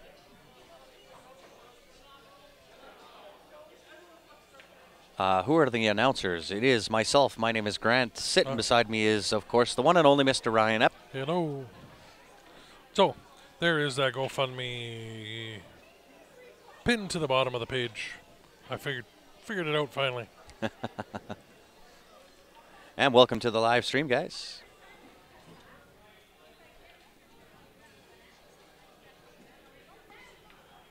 Nice hit. Nice little swerve shot from Adrian. Yeah. And for those that don't know, guys, Adrian Beach is the president of the NAPT. Yep. She's the one that we get to thank for allowing us to come in and stream this event. And you got to give it to the NAPT. They did a really good job in sticking to what they said they were going to do. Regardless of the number of entries, they said they were going to add $6,000 to this event. And that was a guaranteed added money. So with the 14 players that we have this weekend, we want to say job well done to the NAPT for adding in the money, regardless of the number of entries. Well done. And Steve, no raffles. We've been we've been on that for about a half an hour. Yeah, no, so we've been shut down for that for now. Till we get some things sorted out. We are accepting It will be back. As the GoFundMe at the bottom. It is strictly donations from this point on until we get a few things sorted out with the lawyers.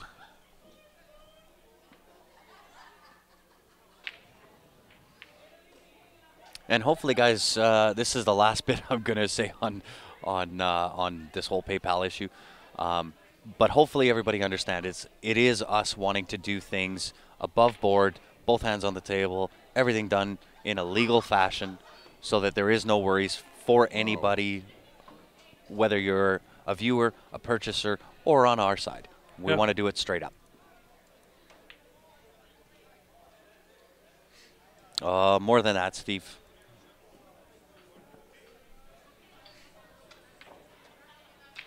Great draw shot from Max there. Gets onto the 3-ball nice. Gives himself some nice angle for the 4-ball. I'm going to replay that shot he had here of that kick. That was a nice kick. That was a great kick. That's the second shot of the tournament that he's had. I don't know, for those that weren't tuned in to the earlier stream, he did, that's been the shot of the last 6 tournaments that I've been to. Yeah.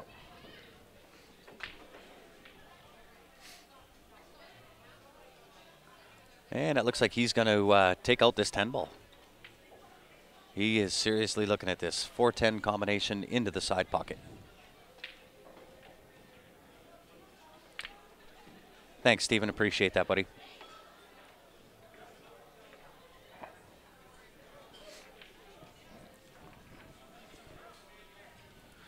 And so the rack that Adrienne is using is called the Turtle Rack. They are the official sponsor for the rack for the NAPT. They say that by its design, when you do break, you're going to have less balls that sit on top of that rack, making it easier to take the rack off the table. By the design of that thing and everything that we've seen over the last 3 events that we've done for the NAPT, I can tell you by what their claim says is definitely holding true.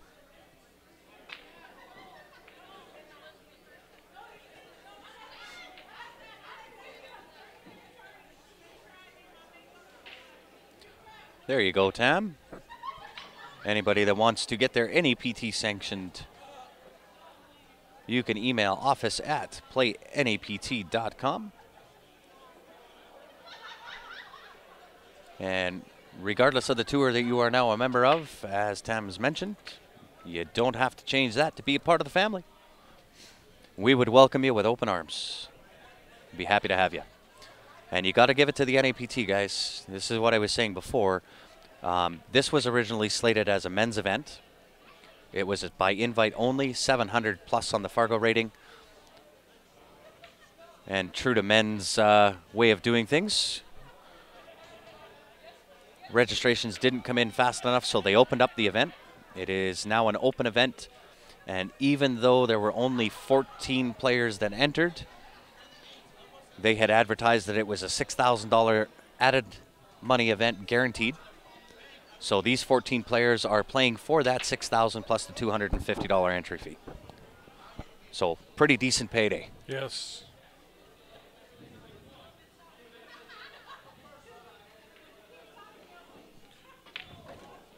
Thank you very much, Joe. Thanks, Jill. Appreciate that.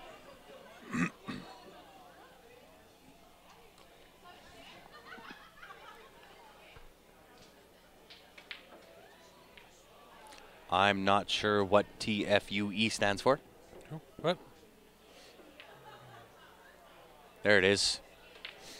NAPT is true. They are absolutely true to their word. So, and it's very important, guys, that you know, this message gets out, because I know kind of the talk of the town was when they mentioned that they were going to add 6,000 guaranteed.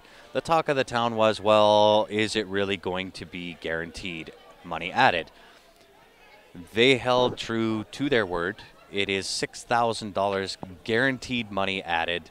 They have come through with it with 14 players. So I applaud them. This was one of the reasons that as Q Sports Live, we wanted to be a part of this. It is why Tam said it is like a family. Right from the very first conversation that we had with Adrienne, we kind of saw what it is that she was attempting to do as far as putting the structure together. Taking it right from juniors and putting a structure right through in place on how you get to that pro level, which we are a fan of. We want to be part of it, and I think everybody should support NAPT.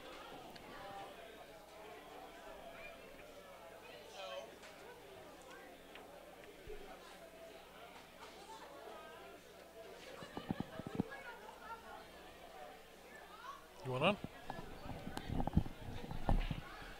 So, guys, we have kind of a special guest commentator coming in. I've turned your volume off until you get that on. Yep. I wear mine backwards. All right, I'm going to turn up your volume, and I will welcome to the live stream the one, the only, Mr. Jason Klatt. Check, check, 1, 2. Let me know how his volume is, guys. How's it going from this point of view? We're doing well, Jason. I got to say, there's been some great pool played. Yeah, there's some good players that showed up. I know the lack of entries didn't really come out as what they expected, but Funny, we were just talking about that. And I think you got to give it to the NAPT. They had said that they were going to give a $6,000 guaranteed added money, no matter what. Yeah. And here we are, 14 players, and they held true to their word. No, yeah. Right? And I think the talk of the town was when they first announced that they were going to add the $6,000 guaranteed, the talk of the town was, is it really going to be guaranteed, being that this is the first men's event? And you got to hand it to them. Yeah. They no, added, for sure. They added the cash. Mm-hmm. Yeah. Yeah, I guess they're kind of, like I heard you over saying a little bit on the couple matches that, yeah, it's hats off to them for Indeed. manning up and to their word and guaranteed the money. That's a lot of kudos to them and to all their crew, the NAPT and all that. So for all you pool players out there, not just females, but the male players also, you know, I mean, this is for this real. Is the real deal. It's for real, you know, I mean, the money's there. It's a great tour, and they're doing good things for the men's side of the game. So hopefully it continues for the next season. I know there was a couple other events going on right now also, so maybe in the future, I guess to try to get some more bigger names, draw, and supporting the tour throughout the year. Yeah, the money is there. This is like a good finale tournament. You can't really ask for anything better. Nope. On paper, because it's just at the end of the day, you know what I mean? It seems like it's kind of not easy pickings for a couple of us guys, you know what I mean? There's probably really realistically maybe 4 to 5 guys that can really win the tournament, I guess, here, but just hats off to everyone supporting the event and you guys. Thanks, Jason. Letting everyone stream it and let everyone watch. So hats off to you guys also. Awesome. Yeah. We appreciate that. And it's really good to see that when, you know, NAPT came through, they said they were adding the money, and they just came through. And right from, and I've said this before, right from the very first conversation that we had with Adrienne on kind of what her goals were as far as putting structure to a game that we all love, and being able to take it right from the juniors program, putting a structure in place, kind of taking you through all those ranks to becoming that pro player and putting that structure in place. And I think that's what our sport is missing, is structure. Yeah. Everybody's kind of out for their own dollar and you know, not really wanting to give to the sport. And, you know, in our first conversation with Adrienne, we realized right away that that's kind of not where this tour was. It wasn't about that. As much as, you know, listen, every business out there has to make a profit and they have to make some money. It's beyond the money. And that's why we wanted to get involved. That's why we put together the proposal that we did in order to work with them. Yeah. And we're happy to be involved. That's good, yeah. They're just announcing a little something in the background, so I was just trying to listen to that and listen to you at the same time. And read all the comments. And read all the comments, so, you're getting a few. Jennifer, I use a Mez glove, by the way. It's a new glove they came out with. You can go to the Mez USA site and check that out. They got a new glove they came out with. That's what I've been playing with for the past few months, and it's the only glove I've actually ever played with. I figured. Because I'm really... This is new for you, the glove. I'm really picky about that. So, but this is not just because Mez sponsored me, but it's actually the only glove that I actually felt comfortable with. So, Neil, thank you. Thanks for the shout-out. Jerry, I have a trying to keep it cool and laid back this week, yeah, with the hat backwards and stuff. Yeah, so. Well, usually you can always count on Jason Klatt to class it up a bit. Yeah. So. But it's always good to, you know, throw back and relax. Yeah, and if we had 15 players, I might have took the hat off, but no, just kidding. But yeah, they kind of changed the format out so all the players would actually get a good full day of play with the round robin, not just going with the straight race to 7, because that can. And I think that's a smart smart move. For sure, yeah, because it can be like a short day for some people out there. Yeah, people travel all the way. You go 2 and out, and you're 4 hours spent in a pool hall. Mm-hmm. Right, so I think it's a smart move. Bring the top 8 back tomorrow. Those are the money makers. Mm-hmm. And of course, I fully expect you to be here tomorrow. Yeah. They're actually seeding the guys out of your groups, depending who, like, first guy, like, there'll be a top guy out of each group, and I think seeding top 2 out of each group or something like that. So the top guys won't play each other in the first round. Gotcha. So which is awesome, too. But, yeah, all the guys and the room here at Shooters in Grayslake, just if you guys never been here, it's a real nice room. It's probably one of the nicest rooms I've ever been to. You know what I mean? There's not just pool. There's a lot of other activities. Oh, yeah, and they got games. cornhole going behind us. We've been hearing that thunking all day. Yeah, you got dartboards and you got bar tables and all these TVs to watch games on and all these different 40-plus TVs craft in the room. beers and everything. So 175 craft beer, 40-plus TVs, cornhole, 9-foot tables, 7-foot tables. Yeah. They kind of have it all. No, and the good thing is it's kind of sectioned off. It's kind of like a little pit area for for all the players. Yeah, nice the elevated seating for fans. So it's comfortable for the players and the fans to watch.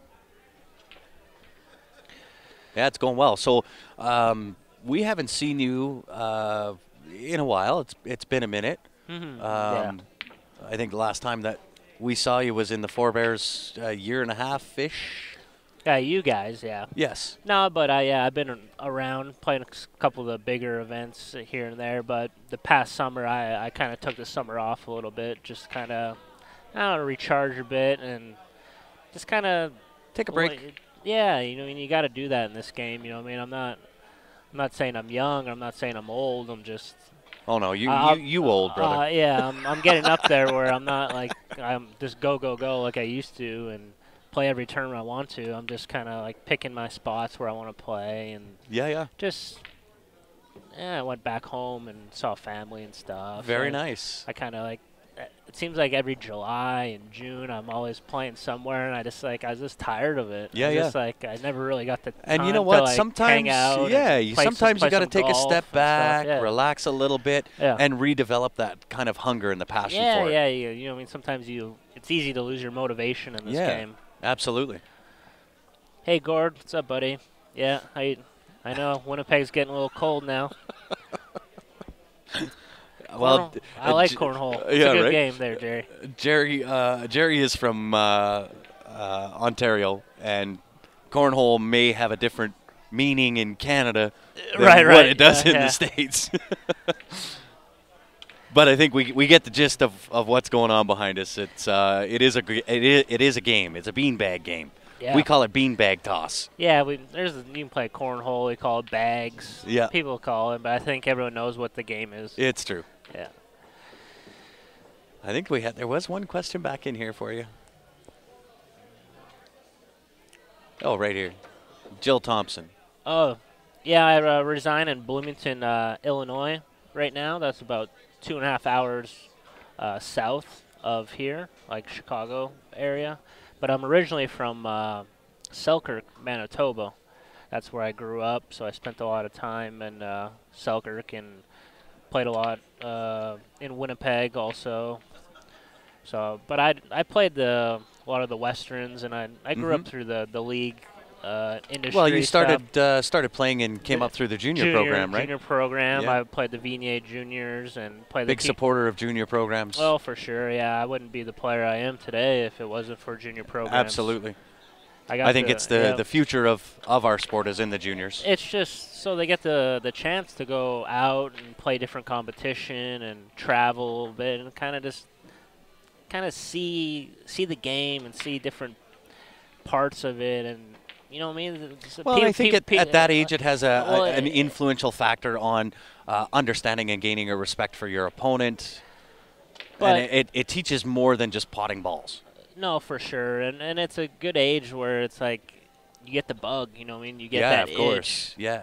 And You develop the hunger. Mm-hmm. And, you know, and some people some kids just like it for a hobby, just something to do. Mm-hmm. But some kids they like really take a liking to it. So, Yep.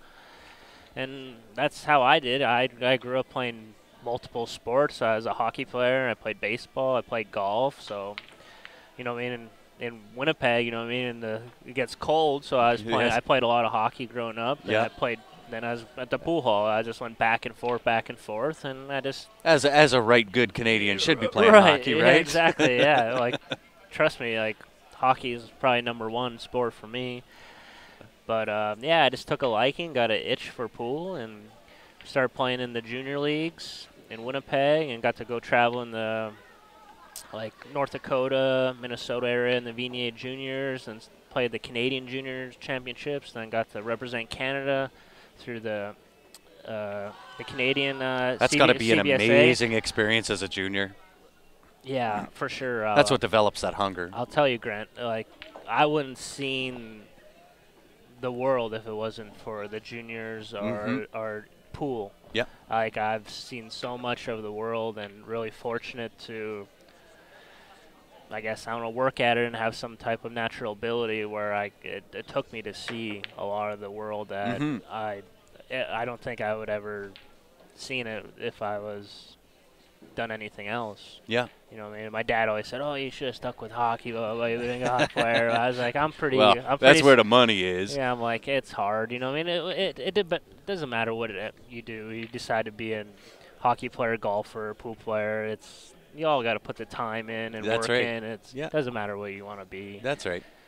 You know what I mean? Businessman, whatever. You still got to, you live and learn. And pay your dues. There's kind of that equal balance that you want to try to create with. I mean, making money is great, but if you're doing what it is you love to do, then really you're never working a day in your life. Right. Yeah, for sure.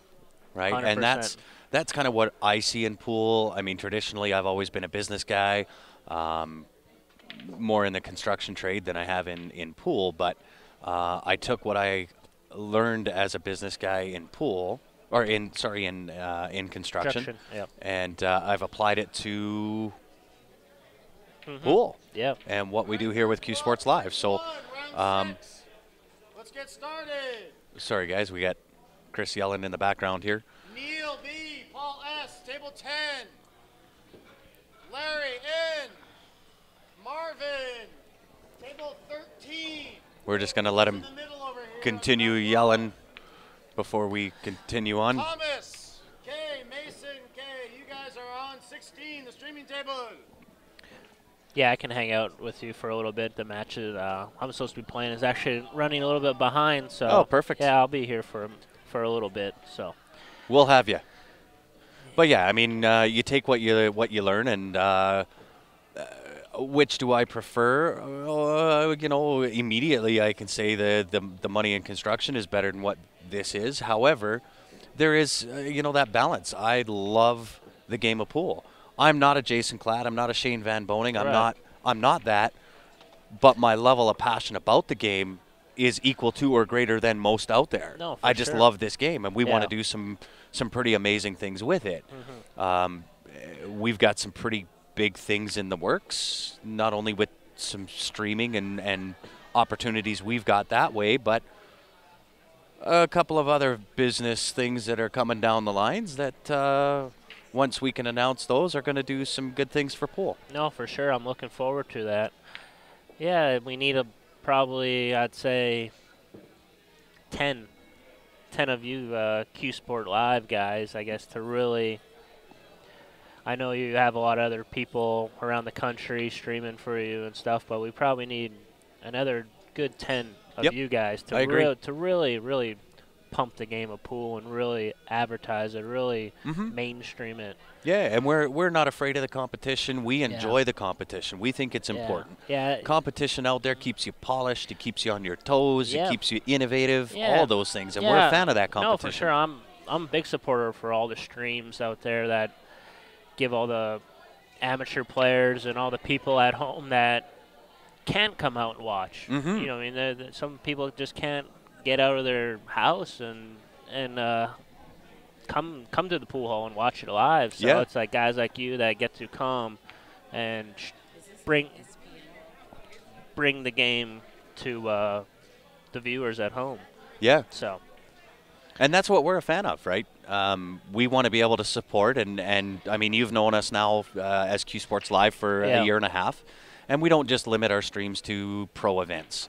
We want to be able to stream it all, whether it's a juniors, amateurs, ladies, men's, pro-am. We want to do it all. We're here for pool. Yeah, especially the amateur level. It's awesome these days because those guys can go look back and watch their matches and critique their game and see what's going on, and it's a helping tool for especially the amateur players, because all the pro players usually get the credit, the stream, and they're usually getting the where they can recognize and getting the TV time more. So it's good that you guys are doing that for the amateur players. Yeah.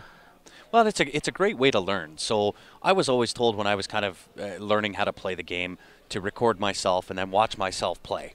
And you get to see how you approach the shot or what you're doing right, what you're doing wrong, which is one of the advantages that when you do get to play on a stream, as much as there might be that added layer of pressure, it's a really good learning tool. Yeah. Tom, I know it's Tom. I don't know the other guy's name. Yeah. Tom K. Sorry, guys, we're just going to change up the names on the live stream here. Tom K. I'm not sure what this gentleman's name is that he's playing. Ryan's took the sheets. Let me see if I can find him on here, because I'll recognize it, I think, if I see his name.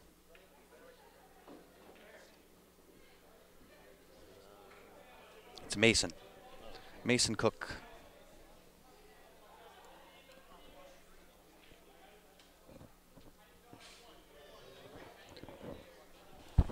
And they are just starting up on their match. Yeah, Gord, I see you there. Yeah, I know I wasn't the biggest guy. I know. I would have had to put on probably a good 15 pounds growing up, but it is what it is. Everything happens for a reason, so I'm not mad. Oh, very true. and you know what? Sometimes you don't like it when it does happen, but at the end of the day, it turns into a good thing. Oh, yeah. Right? And the pool world without a Jason Klatt and guys like you that have that same attitude wouldn't be the same.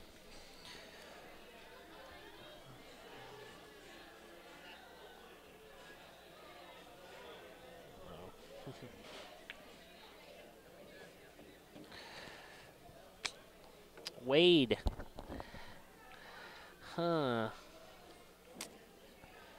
Well, that's for me today. Just finished 4 hours of pool drills. Wow, you're a dedicated guy. 4 hours of drills. That's good. See you in Vegas and talk to you matter.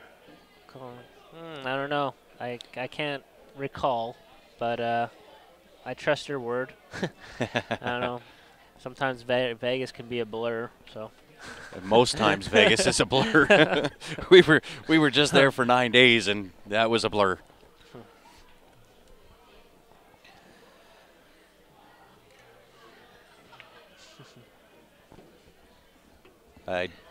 Reed says, I don't think hockey would have taken you to China or Qatar. No. No. Well, and like we said, there's advantages and disadvantages to both. But I think whatever it is that makes you happy, that's where you got to go. Yeah, for sure. Yeah, I just figured I don't know, I just got an itch for the game at an early age, and had some early success at a young age, and I just thought, yeah, I just figured it was for me, and I just try to do all the steps to become better and better, And that's part of it. And I it's all a think process. I think really. that's maybe some good advice for those that are kind of coming up the Yeah. ranks on what to do. You got to take the right steps. Yeah, You've got to put in the time. Yeah, it's You're not going to be Yeah. pro tomorrow. no, the game is difficult. I'm telling you, you know what I mean. I'm not telling junior players to go out and hit the road and all that stuff. You know what I mean? Like, yeah, it's like it's just I just support people or kids if they want to do what they want to do what they want to do. You know, everyone just if that's your dream, if that's your passion, Get it done. just go for it. You know what I mean? You only live once. That's it. But You're going to learn Yeah. more from making a mistake and realizing that you've Yeah. made a mistake than you Yeah. will from anything else, yeah, but right? And I'm a fan of people chasing their dreams. for sure. Good, bad, or no matter how it turns out, chase them. Yep. Just like you're doing right now with pool. That's right? exactly it. And I dream big. I have some pretty big, lofty goals that I want to accomplish with Q Sports Live, and with myself and Ryan and Ben. A lot of support in us three. My wife, obviously. I gotta be gone a lot. That means she's at home being more or less single mom while I'm away. And we've got 2 boys. She's also the league coordinator for Southern Music, which is Calgary's largest pool league. So she's got her plate full, and so do I. So we Yeah. kind of catch each other on the flyby. No. But it is a big support, and For sure. you got to be able to have that support Yep. in what it is that you're trying to do, right? So it goes beyond me and what my business capabilities are. This is more than a one-man show. Oh yeah. And it also goes back to the viewers. Without the viewers tuning in, Yep. it would be you and I sitting here having a conversation simply by ourselves. Right. No, yeah, for sure. Even the fans and that are, you know, I mean, there's probably, I don't know, maybe 20 people or so watching, but, you know, I mean, hopefully there'll be a little more people tomorrow for the final 8. So all you people at home, please tune in tomorrow for the final 8. There'll be a double elimination. I think we'll be playing a race to 7. Race to 9 or race to 7. I'm not sure what they'll be doing.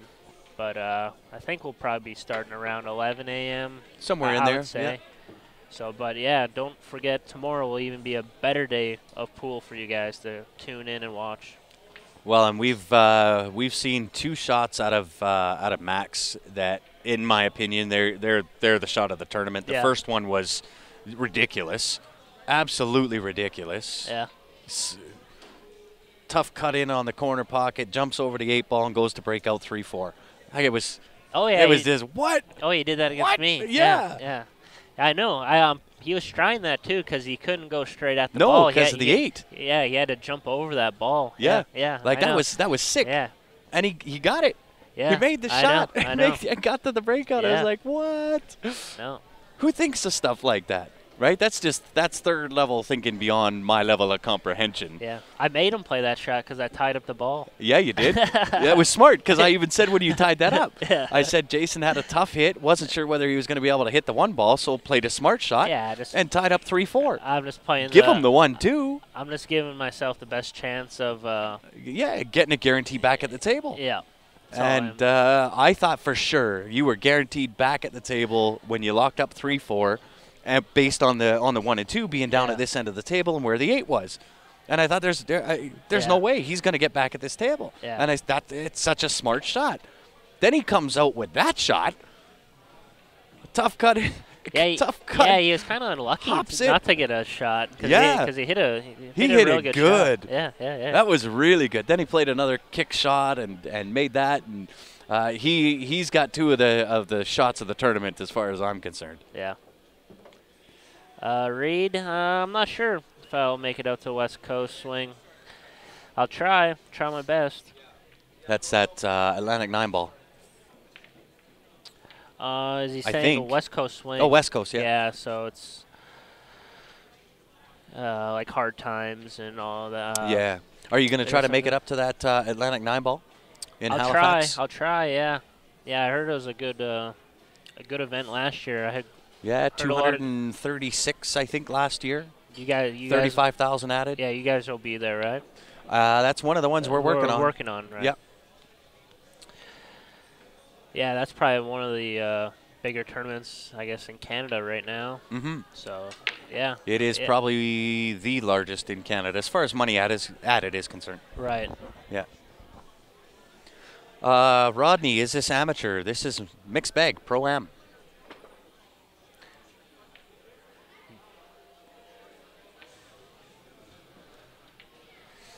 Yeah, I wonder what the standings are looking like. I wonder how much this match we're watching right now means, because it's getting getting close to the last match or two. Yeah, in gotta each be group, getting close. So Every game is going to matter from this point on. yeah, I'm kind of curious about this match because both these guys I think might be fighting for that last spot. Yeah. Yeah, I Well, know. and like you were mentioning earlier, there's 3-4 guys in there that maybe 5 guys Yeah. that are pretty much a lock for tomorrow. Right. Yeah. The last 3 spots, it's anybody's, Yeah. right? And you want to make it into tomorrow. No, right? That's the goal. Tomorrow is the Right. money day. Right, You yeah. make it to tomorrow, you're in the money. Yeah, that's what I do for every tournament I play in. Really, like I just look at each day. You know, what I mean, it's kind of like a golfer. You just try to play Yeah. for the weekend. Like when I play, I'm like, okay, well, if I know my schedule and the times placed out, I'm like, okay, I've got 2 matches. Mhm. Okay, I want to make it through the day. Yep. And that's it. And come the next day, I'm like, okay, well, if I have 2 or 3 more matches tomorrow. Well, my goal is to make it, try to be undefeated through Yep. tomorrow. And it's Small like- bites. And that's all it is. So you just don't. So it kind of calms your brain down, where you're not just not looking. Oh, I gotta win. Yeah. I should win. It's like you just take it each. You know what I mean? One Baby shot at a steps, yeah. time, one match at a time. That's all. Yeah, Yeah. that's all it is. Just Good like, advice for sure. Just like golf. You know what I mean? I'm a big golf fan. Just been watching the Ryder Cup, which has been awesome, and Mhm. it's just like one shot at a time. That's all it is. Teresa, so it started off today as a round robin. So there's 14 players. Those 14 players will play each other once. 13 games get played. So out of that 13 games, if you go 10-3, at the end of those, you bring back the top 8 for the final day. Yeah, you just Top do, 8 scores. Yeah, you just do a tally of your games. Matches won. Yeah. Yeah. You just Or games won, I guess. games won. Yeah. That big tournament. Is it in Halifax, out east? Yeah. It's in Halifax, Nova Scotia. Yeah. There you go, Gord. Yeah. And we have music absolutely blasting. So we're going to get a lot of copyright claims from YouTube. They don't like the music because we don't own the rights to the music. And sometimes you see on people when they do live streaming that they'll put a disclaimer on the stream. We don't own the rights to the music. Putting on that disclaimer isn't going to mean a thing. It is the algorithms within Facebook and YouTube that catch the music. Is our voices okay there in Streamland? I don't know. Are we kind of low? I don't know. I think we'll be all right. Because I can't hear you. Yeah, so, it's you know, tough. Yeah. Yeah. This is one of the challenges we get as Yeah. being commentators is like, dealing with music. Yeah, like a couple of them, like I've commentated in the past where you have the headphones where I can hear. Those are the next ones yeah, for us. Those are Those the are on the upgrades. wish list. Christmas is around the corner. Christmas is around the corner, guys. You heard Jason. Come on, get these guys some new headgear. Support. Kind of cue I use is Mez. I've been using that for, almost, 10 years. I've been sponsored by them for a while. The tip I use, I believe it's a Kamui Brown. Medium. Is that a medium? I think it's a medium. If you go ahead and purchase a Mez-Q, a lot of the shafts come with a Kamui tip on them, most of them. So, but I play with Kamui. Personally, I like a triangle. I'm a kind of old school guy. Mhm. Just one piece, just leather. You know what I mean? A lot of the layer tips I'm not a huge fan of, but I've actually got I got 2 different shafts. Each one has a different tip on it. I have an fancy. Onyx. Yeah, You're fancy. I'm more fancy on Yeah. on my tips than I am on the table, but I have an Onyx tip and then a Longazi. See, that's how out of the loop I am about tips because I don't even heard any of those. Well, the thing is when you find something you like, Yeah. you tend to stick to that, Yeah. right? Yeah, If it works for you, it works for you. Yeah. Yeah. I don't know. I'm just kind of a simple guy. I just Yeah. stick to what And works for me. And We but I we don't get know. asked all the time, what is the best cue, or what is the best tip, or what is the best this or that, and my advice is always this: whatever works best for you. Yeah. That's what's going to work best. Because what I may recommend as being the best tip, whether it's a medium or hard or soft, works for my game.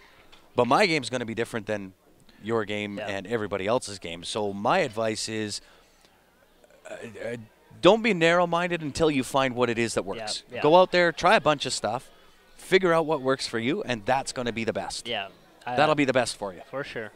Yeah, that's what I tell amateur players or anybody. I just say it's all feel. Just whatever, it is. whatever feels good. Mhm. If it feels good in your hands, if you like the way it hits, the deflection of the shaft. Yeah. It's like a golf club. It's like what kind of golf ball you like using, or tennis racket, or hockey stick, or whatever. Everyone's different. Whatever feels good to you. Don't try to do what Tiger Woods is using, or what. No, because that works for Tiger's game. Or don't use what Shane Van Boney's using, or something because you think it's going to make you play better.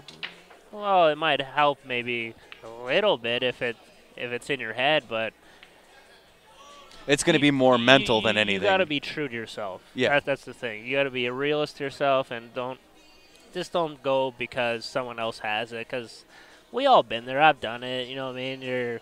You want the new technology. Of course, Everyone wants the new stuff. But the modern day, it's incredible the stuff they come up with. Well,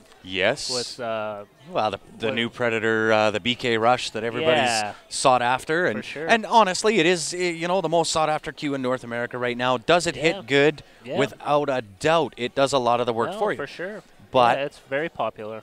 that's a breaking cue, Yeah. right? And expect that as your game evolves, so will your equipment. Yeah. Right? I didn't start with the cue that I have today.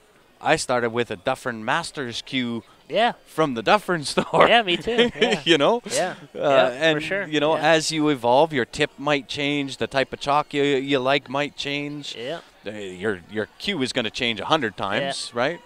But all of that is kind of that evolutionary process of developing your game. Yeah. Yeah, it's good to be a student and experiment with different equipment and stuff. But sometimes you just tend to keep going back to your old stuff. Yeah, it's old- true. It's true. That's what works for you. You always tend to go home, Yeah. and by home that can be whatever the first brand of cue you played with. My first brand was a Dufferin cue. I don't think I'd go back to that. But Yeah, I think is Dufferin. The Dufferin. I don't even know if they're around I think anymore. they went out of business. Yeah, Dufferin in that's- Canada, that's- especially. That's how old that is. Oh yeah. Which speaks to perhaps a little bit of our age, but Yeah. that's Oh, all right. Man, when I was a kid, I just loved going to the Dufferin store. I just always try to pick out the cue I wanted and this and that. And then Yeah. I remember I saved up my first $60 or something, and I bought some Sneaky plain- Pete or something. Yeah. It was just it was awesome. Yeah, and it's true even in life. I've lived a lot of different places in my life, all over Canada, but I always tend to migrate home. Yeah. I think it's just built in. I know. Yeah, it's when you're young, you want to move away and get out of there, but something always keeps bringing you back. The family, the friends, and it just feels right. Yep. Yep. And that's Calgary for me, right? As much as Well, there you go, Jerry. Thanks. There you go. Yeah, they're made in China. Yeah. So Jerry Pepin is with Prevail Handcrafted Cues, based out of Calgary, one of our stream sponsors. And I always mentioned the BK Rush and how popular that is. And I was a big fan of the BK Rush. Then I tried Jerry's brake cues, which hit every bit as good as Right. a BK Rush. Yep. Yep. So certainly, guys, if you're looking for something that hits just as good as a BK Rush without the price tag, get a hold of Jerry. Prevail Handcrafted Cues. And he'll sell you a Dufferin from China. I'm kidding. Touche, sir. Touche. Just kidding, Jerry.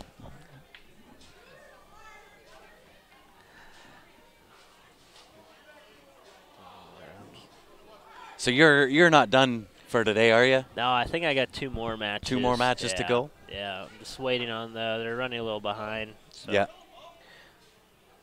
That's good. Hopefully we get to see you more on the live stream as well as behind it. We enjoy having you.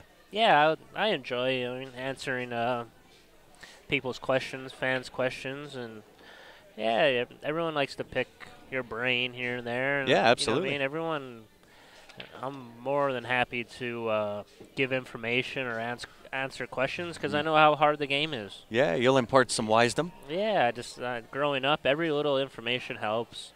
It goes a long way for a lot of people. It really does, yeah. Jason, have you tried the carbon fiber shaft? The carbon fiber, is that the Revo? Are you talking about the Revo shaft? There's a Revo, and then the one that Shane Van Boning has with Q-Tech is now available as far as what I hear. No, I haven't tried that one, but I hit balls with the Revo shaft before it was actually on the market. I tested it out. I hit balls with it, and I personally didn't mind it. You know what I mean? It suited my game because I tend to kind of like to spin the ball here and there. So for inside English and stuff, deflection wise, I liked it. Well, So, the type of stroke that you have will support that, having the ability to play that inside-outside Right. extreme juice. right. It was actually mentioned on the stream, not only by me but the viewers, on the development of your stroke and how smooth that stroke is. Yeah. And that's ultimately the goal. Well, yeah, but yeah, I'm just haven't been playing too much 9-foot table, so it's kind of good just to get kind of back into that. Yeah, that- release that the stroke a feel little and bit. stroke, and just kind of get away from that pokey bar table stroke sometimes. So Yeah. it's good to get back into playing on the big box. So.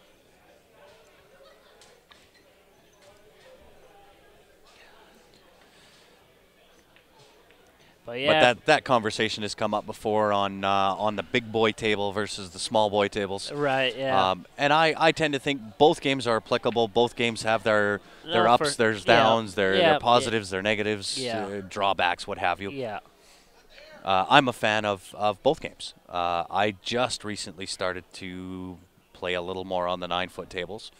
I can say I've probably played 20 times now on a 9-foot. So my game is more developed and suited for, at this point, a 7-foot table. But I think both games have their merit.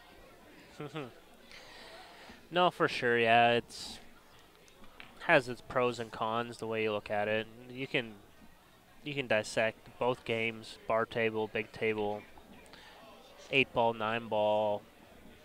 You know what I mean? It's just the list goes on and on, but. Well, every game has their Yeah. merit, right? Not only the table size. Right? Depending on what it is you want to do as a player. Nice little sneaky shot there. Yeah, I guess. Split that 6-9 window. Yeah, I was just gonna go back to this match here. Tom Karabatsas here. He's from Chicago area. I've known him for a number of years. He's a good player. He's kind of like a straight pool background player. So that's probably his best game.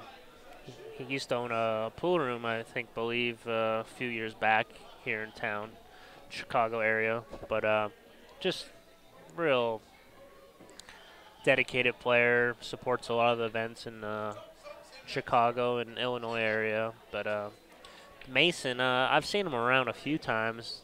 I don't think I've seen him play on the 9-footer. I've seen him play on the bar table a little bit, but I'm not too familiar with his game. He shoots good, but the yeah. cue that he uses Yeah, is he has like a long 6 feet. Yeah, he has a long telephone pole there. He's got. Yeah. That is one long cue. See, but that's if that works for him, that that's works. what he likes. That's what he likes. Well, from what Ryan, I guess, was talking to him yesterday, and can't remember if his dad or somebody that he knows is a pool cue maker. Yeah. And kind of made it for him the way that he liked it. Brian, yeah, I do play a little one pocket here and there. Not a whole lot, but yeah, I do play it. Yeah.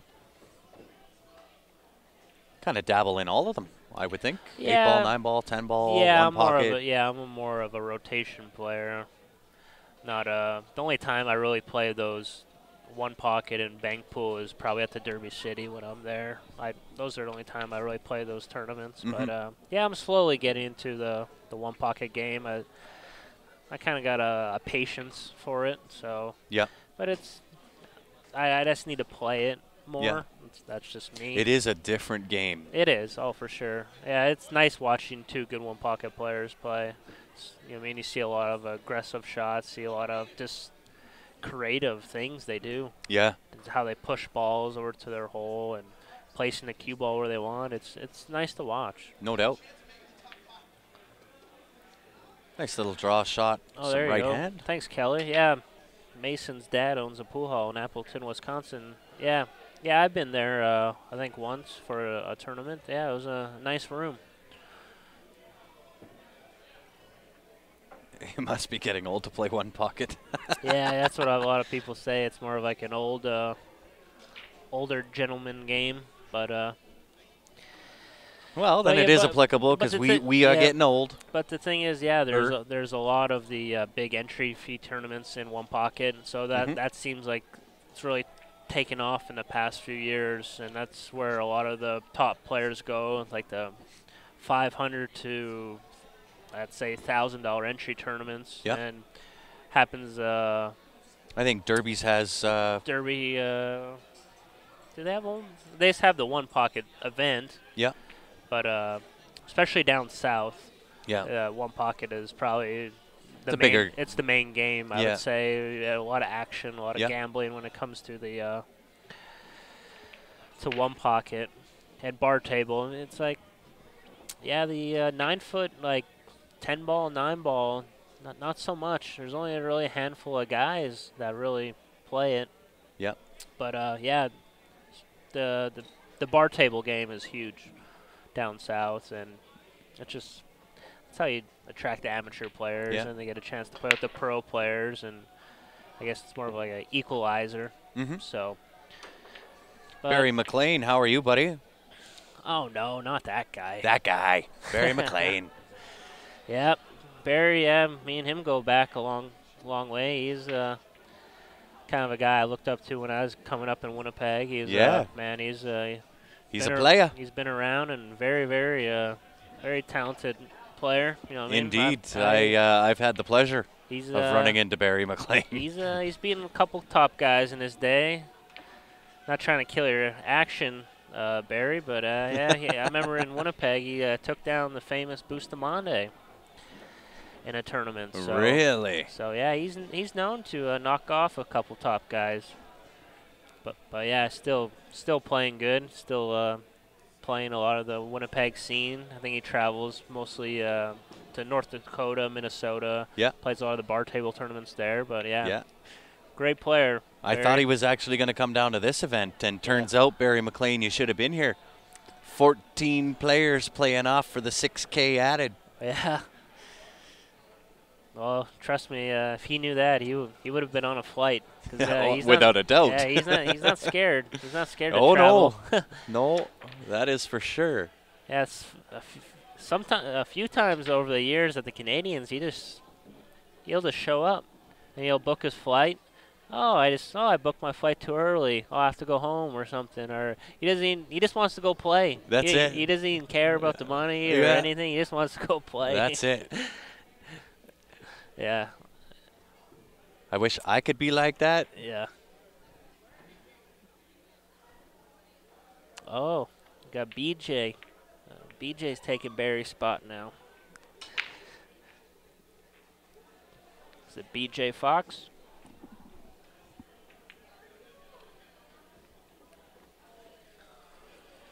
Hey Rick, how you doing? And you know what, guys? I've said it before on the stream. I'm going to say it again. Help us out. Share that stream. We would appreciate it, both Jason and I. The more the merrier. If you have any questions, feel free to ask. We will do our best to follow along with the comments. Ask any questions. If we don't know the answer, we'll try to get the answer, or we'll make one up. Todd, what's my comfort zone and how much is it to do you play for? I'm not sure if I follow the question. I don't know what do you mean by the comfort zone part?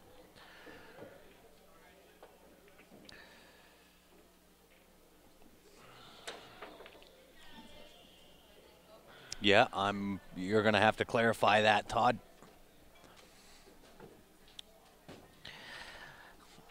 Not sure, and if you mean by gambling-wise, playing for money, comfort zone. I would say that's something along that lines. What's your top value? He'll get back to us. I'm pretty sure he will. Yeah. But, hey, you bet, Paul. Thanks for tuning in again, brother. Well, I guess back to the match here. Tom's probably going to crawl a game back here. I think it's going to be 3-2 if he makes this ball. I should maybe update our scores.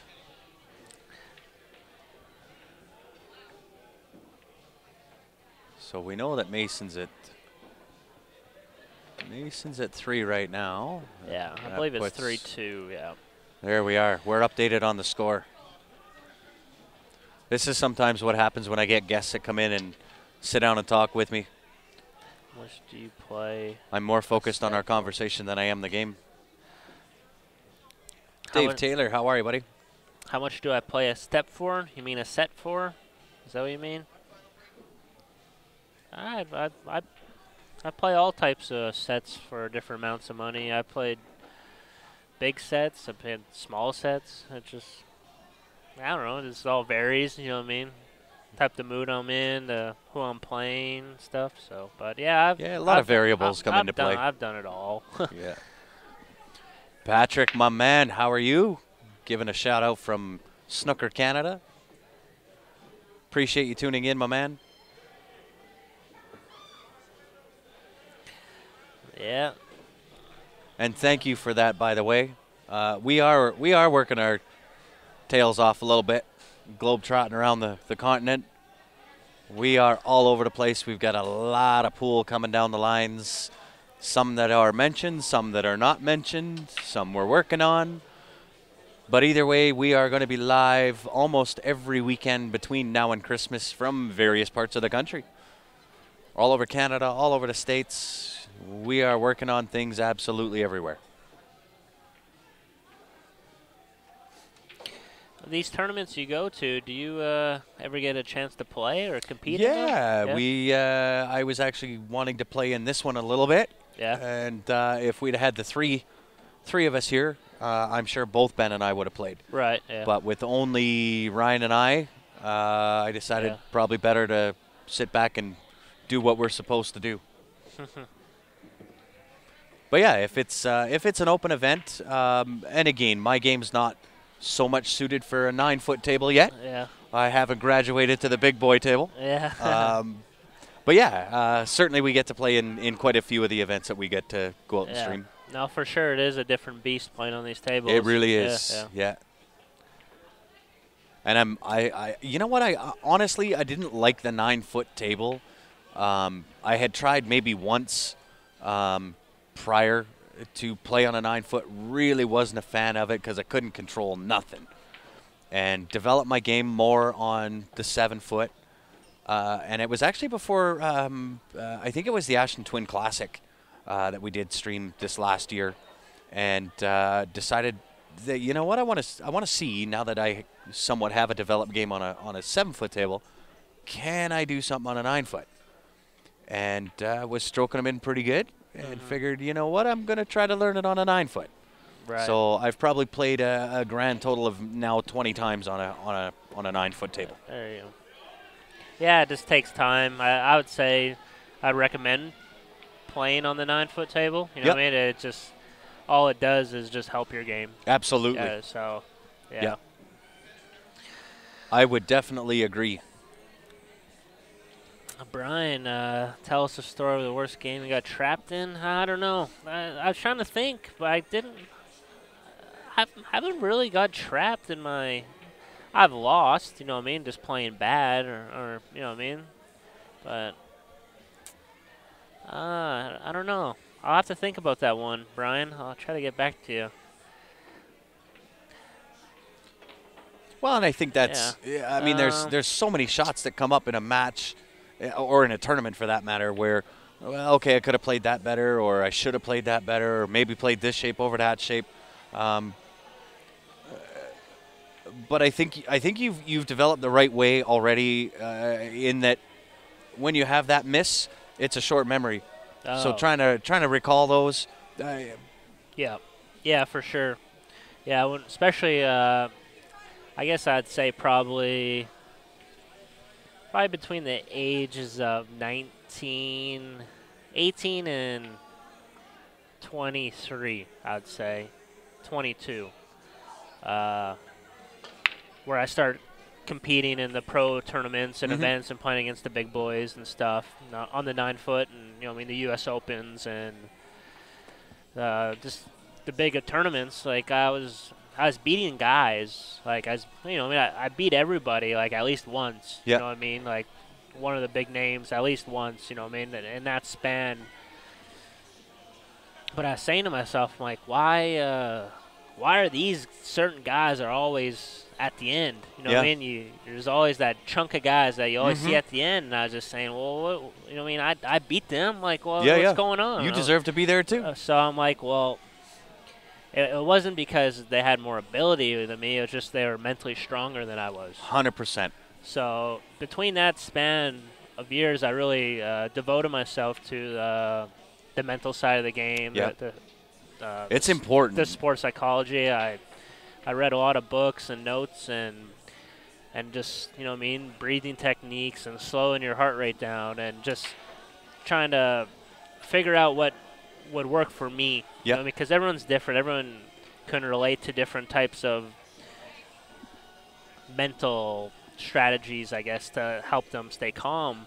But so once I focused really focusing just as much as on the table then off the table on my mental side of the game, where I start seeing more consistent results and kind of getting there slowly and being a little more consistent, beating those guys. And really good advice. And that was the thing that I would say that I think to this day there's a handful of guys out there that, you know what I mean, can beat anybody, but they're just like a ticking time bomb, or they can just go off. It's just because they're just, I don't know if they're just that mental capacity. Yeah, it's just they haven't taken the time to really try to control their mind and their emotions when they play. Because when you play pool, it's your emotions just are like a roller coaster. You're up and down. You're up and down. But if you can slow those emotions down, where it's a smaller roller coaster, because that's all you can do. Yeah, control those peaks and valleys. The only thing you can control is you when you That's play. it. You can't control your opponent, what he's doing, whatever. So when you're sitting in your chair and waiting to play and shoot, well, just focus on you. You know, and focus just on your next chance. Be ready. Be prepared. You know what I mean? Forget about the past. Forget about the mistake. What happened. Yeah, short memory on the mistakes. Yeah, you really got to be just ready to play at all time and just one, like we were saying earlier, just one shot at a time. It sounds like you're describing Earl the Pearl. Yeah, Earl's you know what I mean, one of the greatest to ever play the game. But personally, I like playing Earl and the guys that are short fused because I know that I can hold it together better. Yeah. But sometimes you might not even get a shot. You Yeah. know what I mean? Yeah. But there's nothing you can do because they just run over you. But That's it. it's just I just like it. Yeah. Yeah, Rhett, it's Clat. But yeah, I like that part of the game. You know what I mean? Like I guess a big. Well, and that's the part of the game that I'm now focused on. Yeah. And I'm a bit of an old dog to you know, kind of get into it, but that's the part of the game I enjoy is that mental side. Yeah, especially right? like the watching the long races and. Mm-hmm. I mean, especially like I don't know. Like certain guys, I mean, like growing up, I was always, you know, I mean, Peggy Line was, you know, Canadian, so he has always wanted to follow him and getting to know him and play with him and over the years and pick his brain. And yeah. then there's other guys that, you know, I mean, Darren Appleton I became good friends with in the past years, and he's helped me too. And just picking those guys' brain and just being around in their presence. Yeah. You know what I mean? You're soaking their fire. You know what I mean? It goes Yeah, of a course. It goes a long way. Yeah, yeah. Well, and it's such an important aspect of the game, and the funny thing is there's so much in pool that people know inherently, but without kind of being told or instructed on what that is, you're not aware that you already know this. Right. And you feel that pressure when you're kind of, if anybody out there has played league play and you're moving from, you know, up the ranks from Bs to As, and you kind of feel that pressure each time you move up a level. It's 5-1 over there, but I'm not sure what the score is. I'm not sure what the score is for you guys right now, but. Yeah, we had it based on what their flip cards showed, but now their flip cards are showing 5-1. So we'll revert it to what their flip cards are. But that pressure is present and it's there anytime that you move up the ladder and you're going from the Bs to the As and then up to a Masters or what have you. That pressure's already there and you feel that. And it's the same pressure, you know, that I would have when I go on a table and I'm playing a Jason Klatt or a Corey Deuel or a Shane Van Boning or one of those big guys. It's that exact same pressure. Oh, it's yeah. Going back to that, I remember my first U.S. Open. I was like 18, I think, 17, 18, and I played Efren Reyes in my second match. I won, then played Efren. I was like, you know, I mean, just you're in awe, right? You're just starstruck and. You know, I mean, he beat me like 11-1 or something, but it's just, consistently, I kept playing those guys and playing those guys, and just getting comfortable playing those guys over and over. So when I tell amateur players, it's patience. That's it. It's a different feeling when you start playing the better players because you'll slowly develop that more hunger when you play. Yeah. You know, you won't get too lazy. You'll make every shot count. Yeah. So. So you kind of want to play above your caliber. Yeah. You know what I mean? When you go to those, and every city I'm sure out there has you know the normal kind of amateur B-rated tournament, or in the same city you have the higher end guys that always go to the same tournament every weekend, and Calgary's a lot like that. Calgary's a little bit of a hotbed for pool, but we tell everybody the same thing. Look, if you want to improve your game, you go to where the good guys play. You go to where the big dogs are. And yes, you're going to have to invest some time. You're going to lose a little bit of money, but you're going to develop that mental strength of your game. Yeah, it always slowly comes back to you. Yeah. I think I got to go play, but I'm going to answer these questions quick. Alan, I'm not sure where Berman's been lately. He's been around, I think he's around the St. Louis area. I think that's where he lives. But, yeah, I'm not sure exactly. I know he's been competing and gambling. I know he's playing really well. Who we got here? Hey Barry, how you doing? But yeah, just okay. Going back to what we're talking about there, Grant. I'm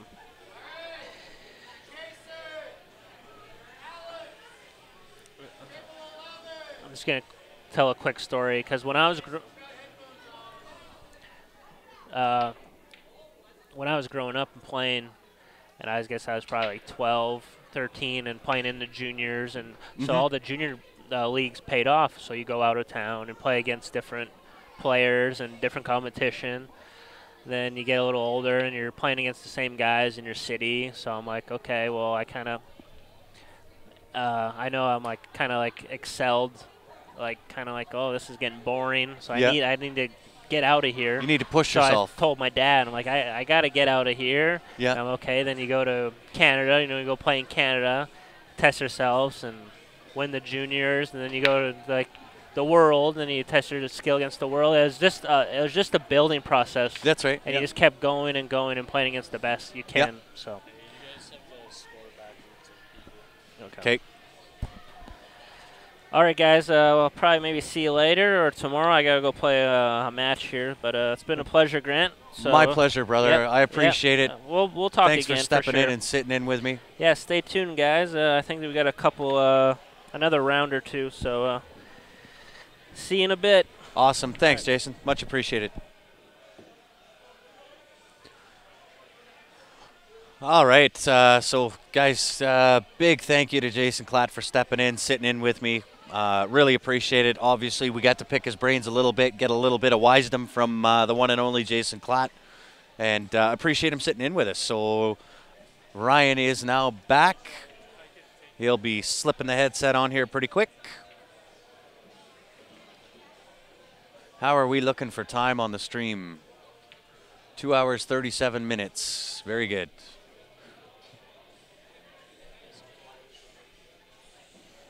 Ryan's going to throw his headset back on here.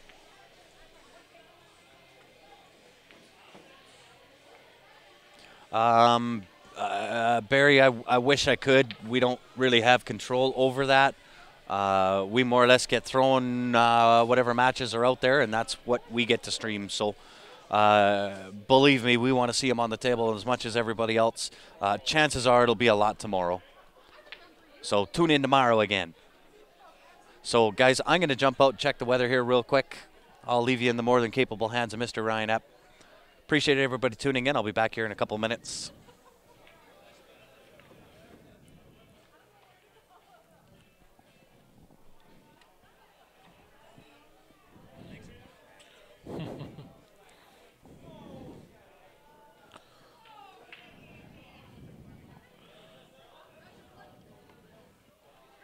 So, if we're going by the scorecards, he's been slacking on the score.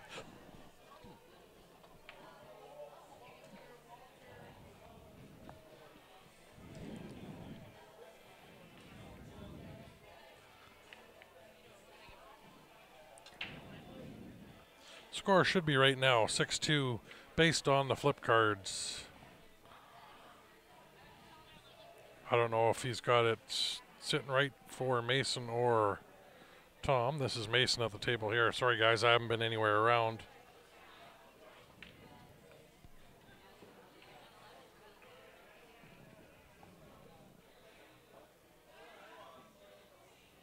Thanks, Paul. Yeah, I was over chatting with Chris and Adrian and a few others that are all running and putting on the tournament here, so.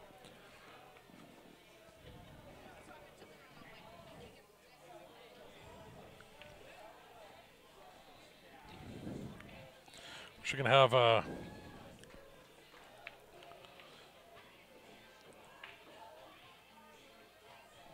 might flip to the split screen here in a minute. We got another match starting on the other table.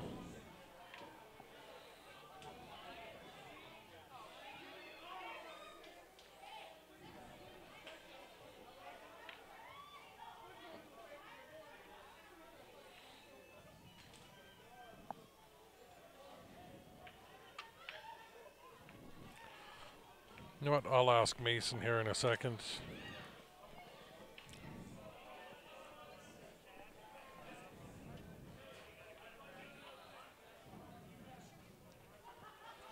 Anyways, after this match is done here, we'll be resetting the stream. We have Marion and Neil coming up. Or Marion and Sergio coming up on the other table.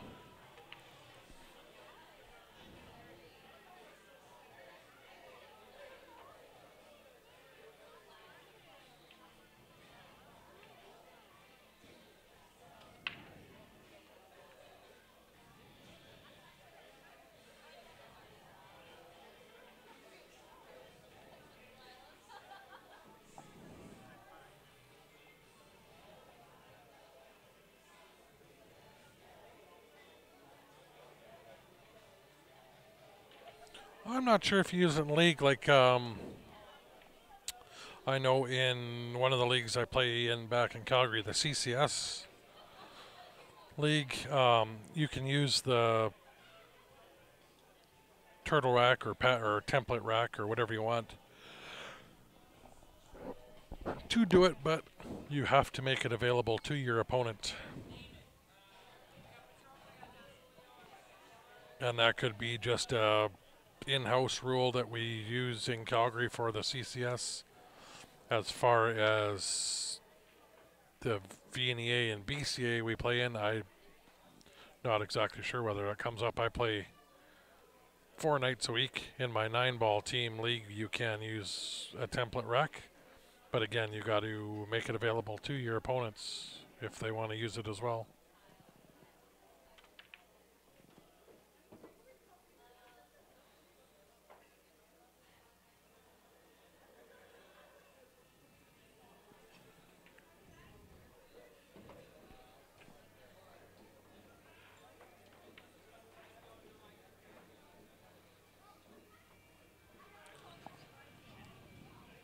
And they are using the flip card, so it looks like it is 7-2 for Tom.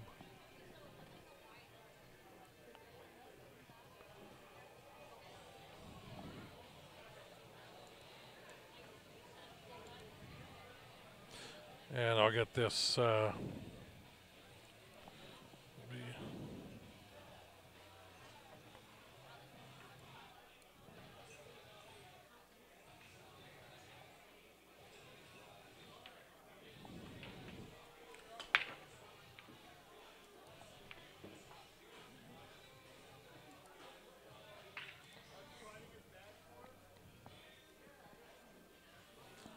so we'll stay with this match. When we're done this, we'll flip over to the Marion match, or we'll reset the stream and come back with the next one on this table.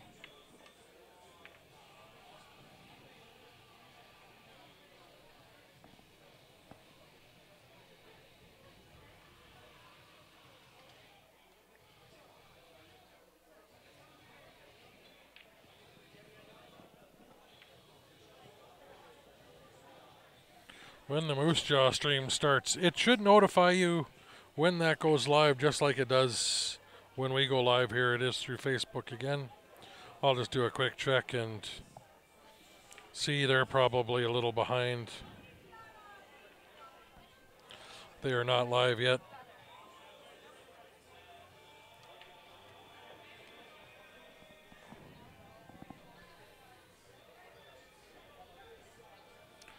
When they go live, I'll have to throw that up on my phone and watch that as well. And like I said, they got in, Ben, I know, and them got in a little late, so I'm not sure if he'll get that set up tonight or not.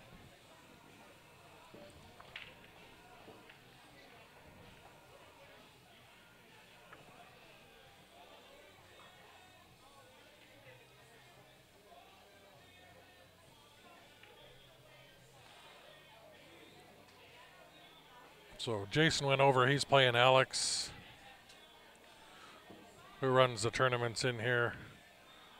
That match won't last very long.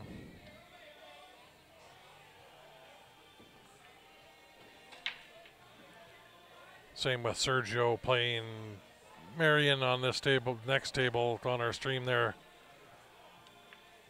I think that'll probably be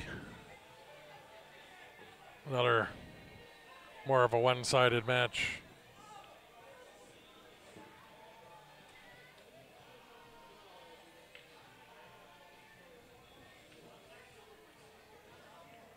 For the amount these guys have been playing, you're really starting to see who's got the best stamina coming through. It's been non-stop since they started this morning at 11.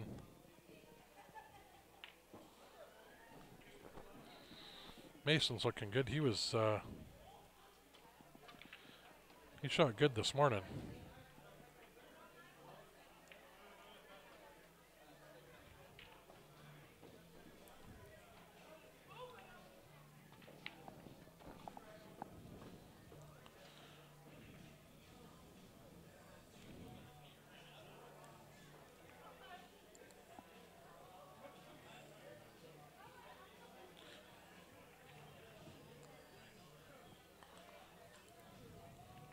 Sorry guys, had it on the wrong table there. We'll go back to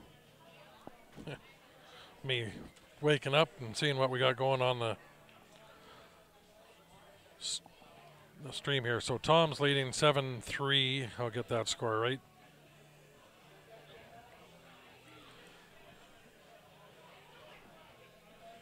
Still in this first game. I'll keep it with this one here for Marion and Sergio. Well, the others racking, we'll flip back and forth.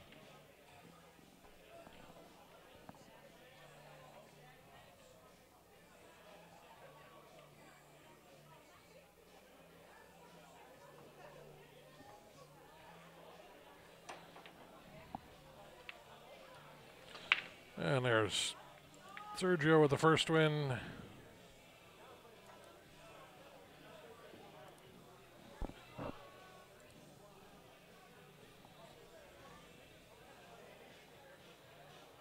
Yeah, Mason's going to have to win the next 3 to keep it close. You want to make it to that final 8, and that'll be, we'll start at 10 a.m. tomorrow with the final 8, and that will be back to a double elimination normal bracket race to 7 or 9. I'm not sure what they've decided yet.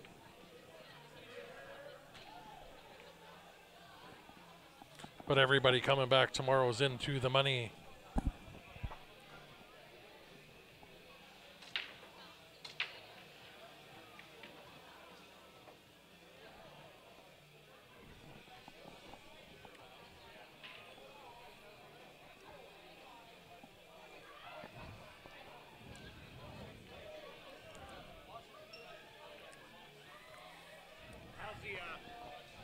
A little loud.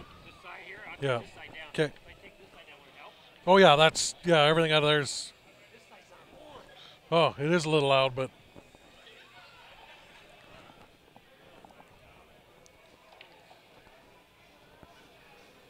All right, I'm back. How many in the double elimination? The final 8 tomorrow, when we switch back to the normal bracket double elimination. Yep. Moose Jaw may happen tonight. It depends on how quickly they're there. Yeah, I just look for the stream. I said as soon as that comes on, I'm gonna have to put it on my phone and watch. Yeah, for sure. That's where everybody out there is gonna have to put it on their laptop or their TV and their phone and watch both Yeah. both streams. There you go. Tomorrow you're gonna need 3 devices. Yeah, yeah, it's a little bit. Yeah. Thank you. You're very welcome.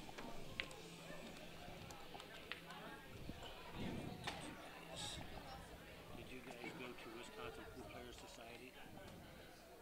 Are you friends of theirs? I think so. Yeah. Larry Neville posted their. Yeah. Yeah, I'm gonna read it. Okay. It'll make your blood boil some when you fucking read Mike fucking Pool.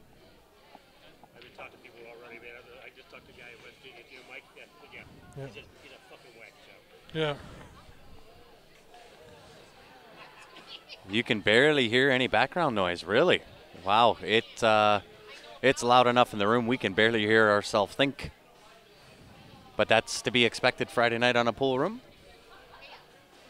Larry Neville, just a guy wearing a dress. No. Is this Larry's or Wisconsin Wisconsin Pool Players Yep. Society. Yeah. Okay, well, Larry Post on that son of a bitch. A lot of people post, though. That's not the one. No, it's pretty fucking sad. Yeah, there you go. Yeah. Look at the comments. Yeah, see freaking Mike's in there. He's trying to educate everybody about how this should be done. Yeah. You won't like what you read.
That is a really nice safety.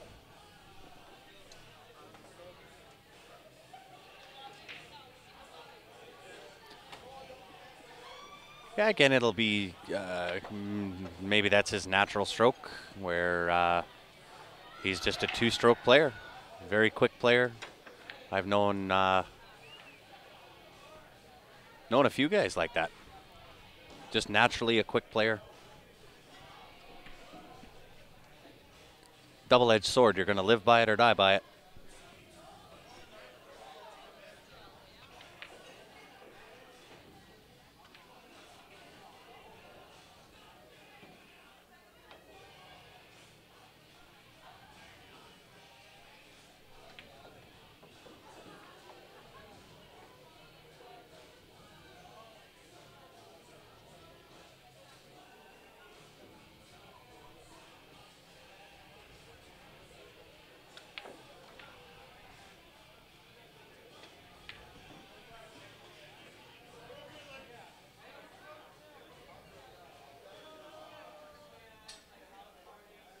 That is quite the cluster, 5-8-7-9.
All right, guys, sorry for the radio silence. 6-7, going to be the challenging shot.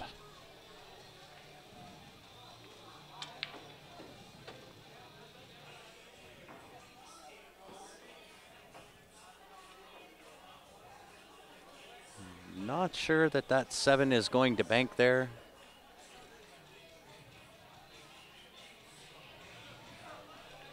One rail thin hit on the 7. And no rail after.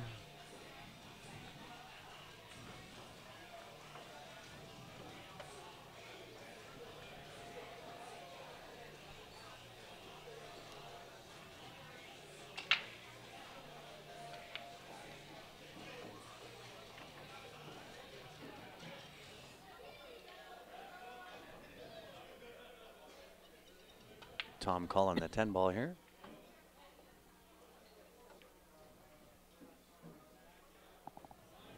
Oh, wow. That 10 rocked back.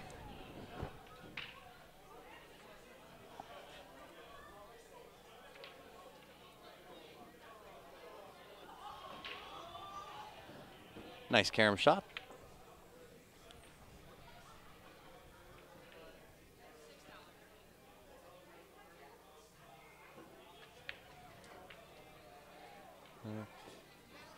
And just calls a 10 ball, so combination 8 to the 10.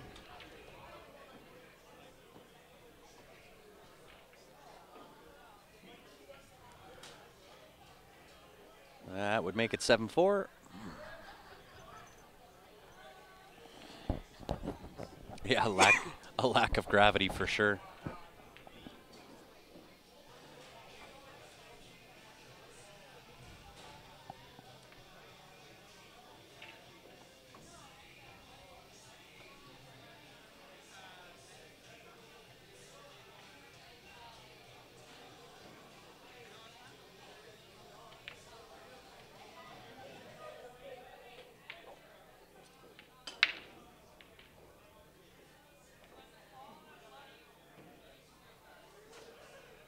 And once again, we see this table breaking a little tough.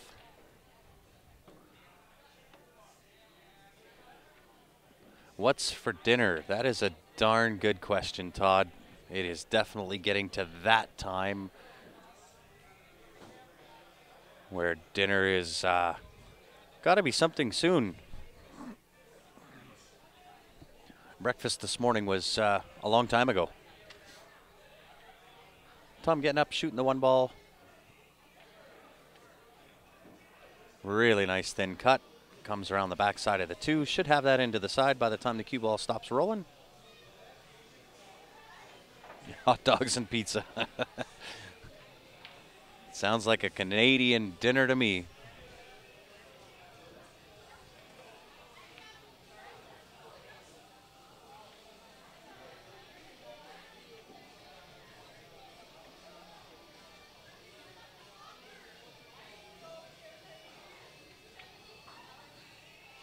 And I do believe that 2 ball will pass the 4 ball to the bottom right-hand corner. Oh, Todd, buddy.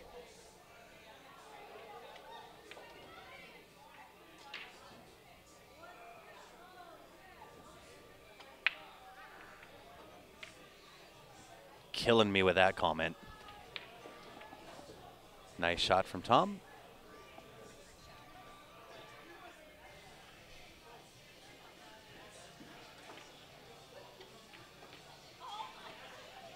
And this can be a tricky little shot. He's got to be a little careful here. Maybe hit the window between 7-10. Off 1 rail and back out for the 4. Just like that. Perfect.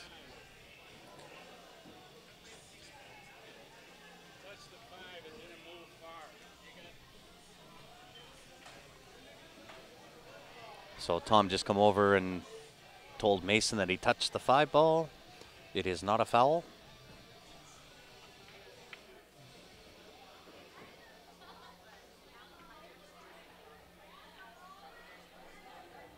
Mason did have the option if he wanted to set that 5 ball back where it was, but given that it didn't move a whole lot, he said, "You're good to go." Do I want to see? No, I don't want to see. Not at this point. Once I'm done eating whatever it is I'm going to eat for dinner, then I'll have a look. I'll still be jealous, but I'll have a look.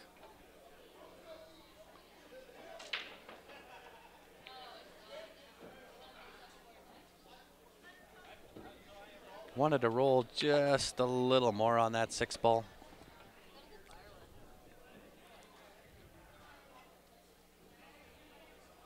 May elect to put the 6 into the bottom left, roll forward, off 2 rails down underneath the 7. I don't think that 7 passes. He could drop 1 rail back out, 7 into the bottom right. Nice shot.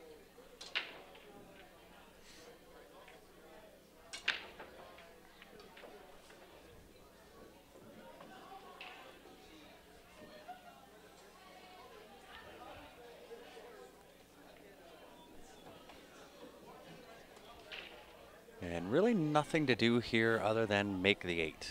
Automatic shape on the 9 ball. Stay down in the shot, control the rock. Should put Tom at 8.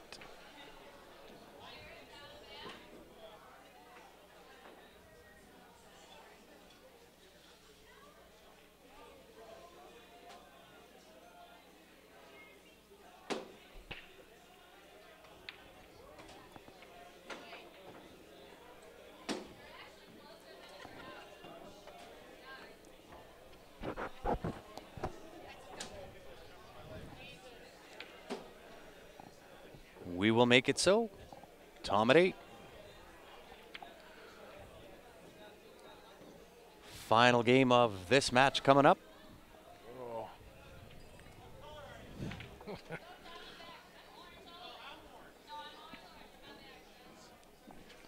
And guys, once again, help us out, share that stream. We'd appreciate it. Yep. The more the merrier. We are looking Friday night in the eyeballs. The back of my eyelids, you mean? Yeah, yeah, yeah. You know what, Brian? Not sure who's up next. Whoever they give us. Yeah. This is, being that it's a round robin format, I'm fairly certain they're trying to give everybody some TV time. Oh yeah, he's just got it rotating around, and there's so many matches. That's why you'll see them, a few guys on here at a certain time. But I mean, some of the matches are taking a lot longer than the others. Yeah. They're trying to keep it moving, so it's messed his table schedule up a couple times. So. Yeah. But we got looking across the room there, Jason Klatt's up 4-0 now over Alex. Not sure how Marion's doing on the other table, but yeah, looking across over at Larry and Marvin. They're not using their flip cards, so not sure what the score is over there. it's looking like Max is up 6-1 in his match.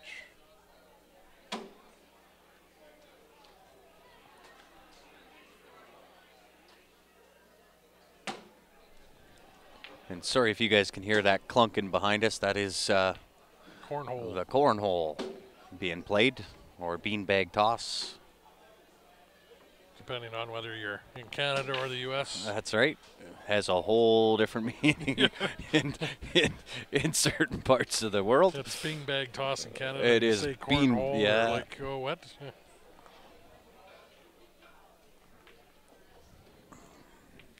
Perfect. Because it's thunderous. Oh, yeah, it's like slapping us in the back of the head. Yeah.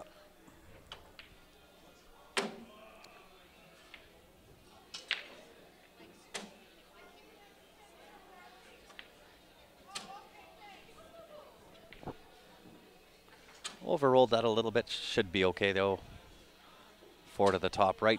1 rail back across. 5 to the top left.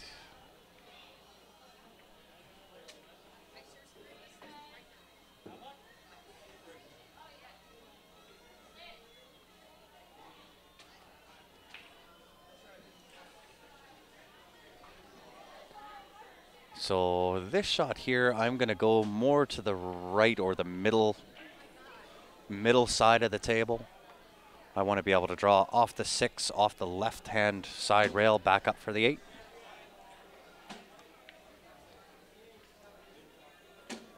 Don't come too far. No, that'll do. He's going to have to force draw this a little bit.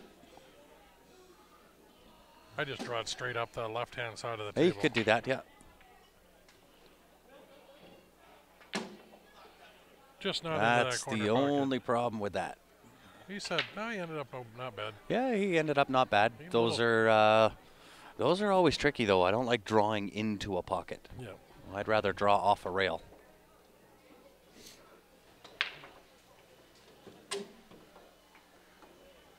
Somebody else tried it there, Ted, and it worked. That GoFundMe campaign thing is pinned at the bottom of the thing there. Or if you want, just go on to GoFundMe and search my name, Ryan Epp. That campaign will pop up with the Q Sports Live logo. Yeah. Just type in my name in there under the search. Long cut shot, but he did leave the edge of that 9-ball sticking out.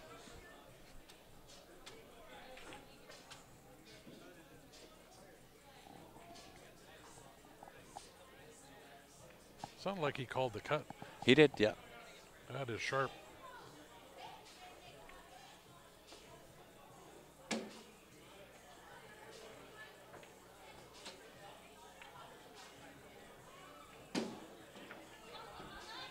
That's how that gets done.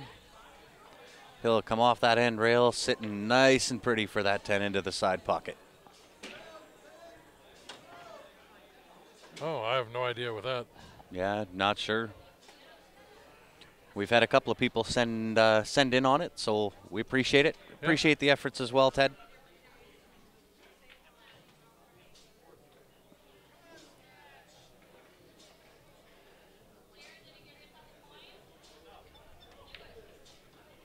There it is. So, guys, I think we're going to reset the stream. We're over 3 hours now. Yep. Well, we got to wait for a match, so perfect time to shut her down, reset, come back with a fresh stream. We'll be back as soon as there is a match to be played on this table. Yep. Once again, if you are new to following Q Sports Live, go onto our Facebook page, click that like button. By doing so, you'll be notified when we do come back. And anybody that's watching it, all you do is follow. Click the follow or turn on notifications under the comments here. You want to go to the Facebook page, like it. That'll give you the notifications as we do posts, stuff like that, not just the stream. So as we do info and different things as we post on there, pictures, sort of different events, if you've clicked that like button, you will see all those. If all you do is follow the page or turn on the notifications, you'll only get notified when we go live. So, yeah. Well, yeah, you pulled her out. that was nice. That was tight. Nice shot. So, yeah, make sure everybody's liked the page, not just followed it. We'll be back in the next 15, 20 minutes, hopefully, here. Yeah. We'll Appreciate everybody tuning in. Yeah, we'll see you then.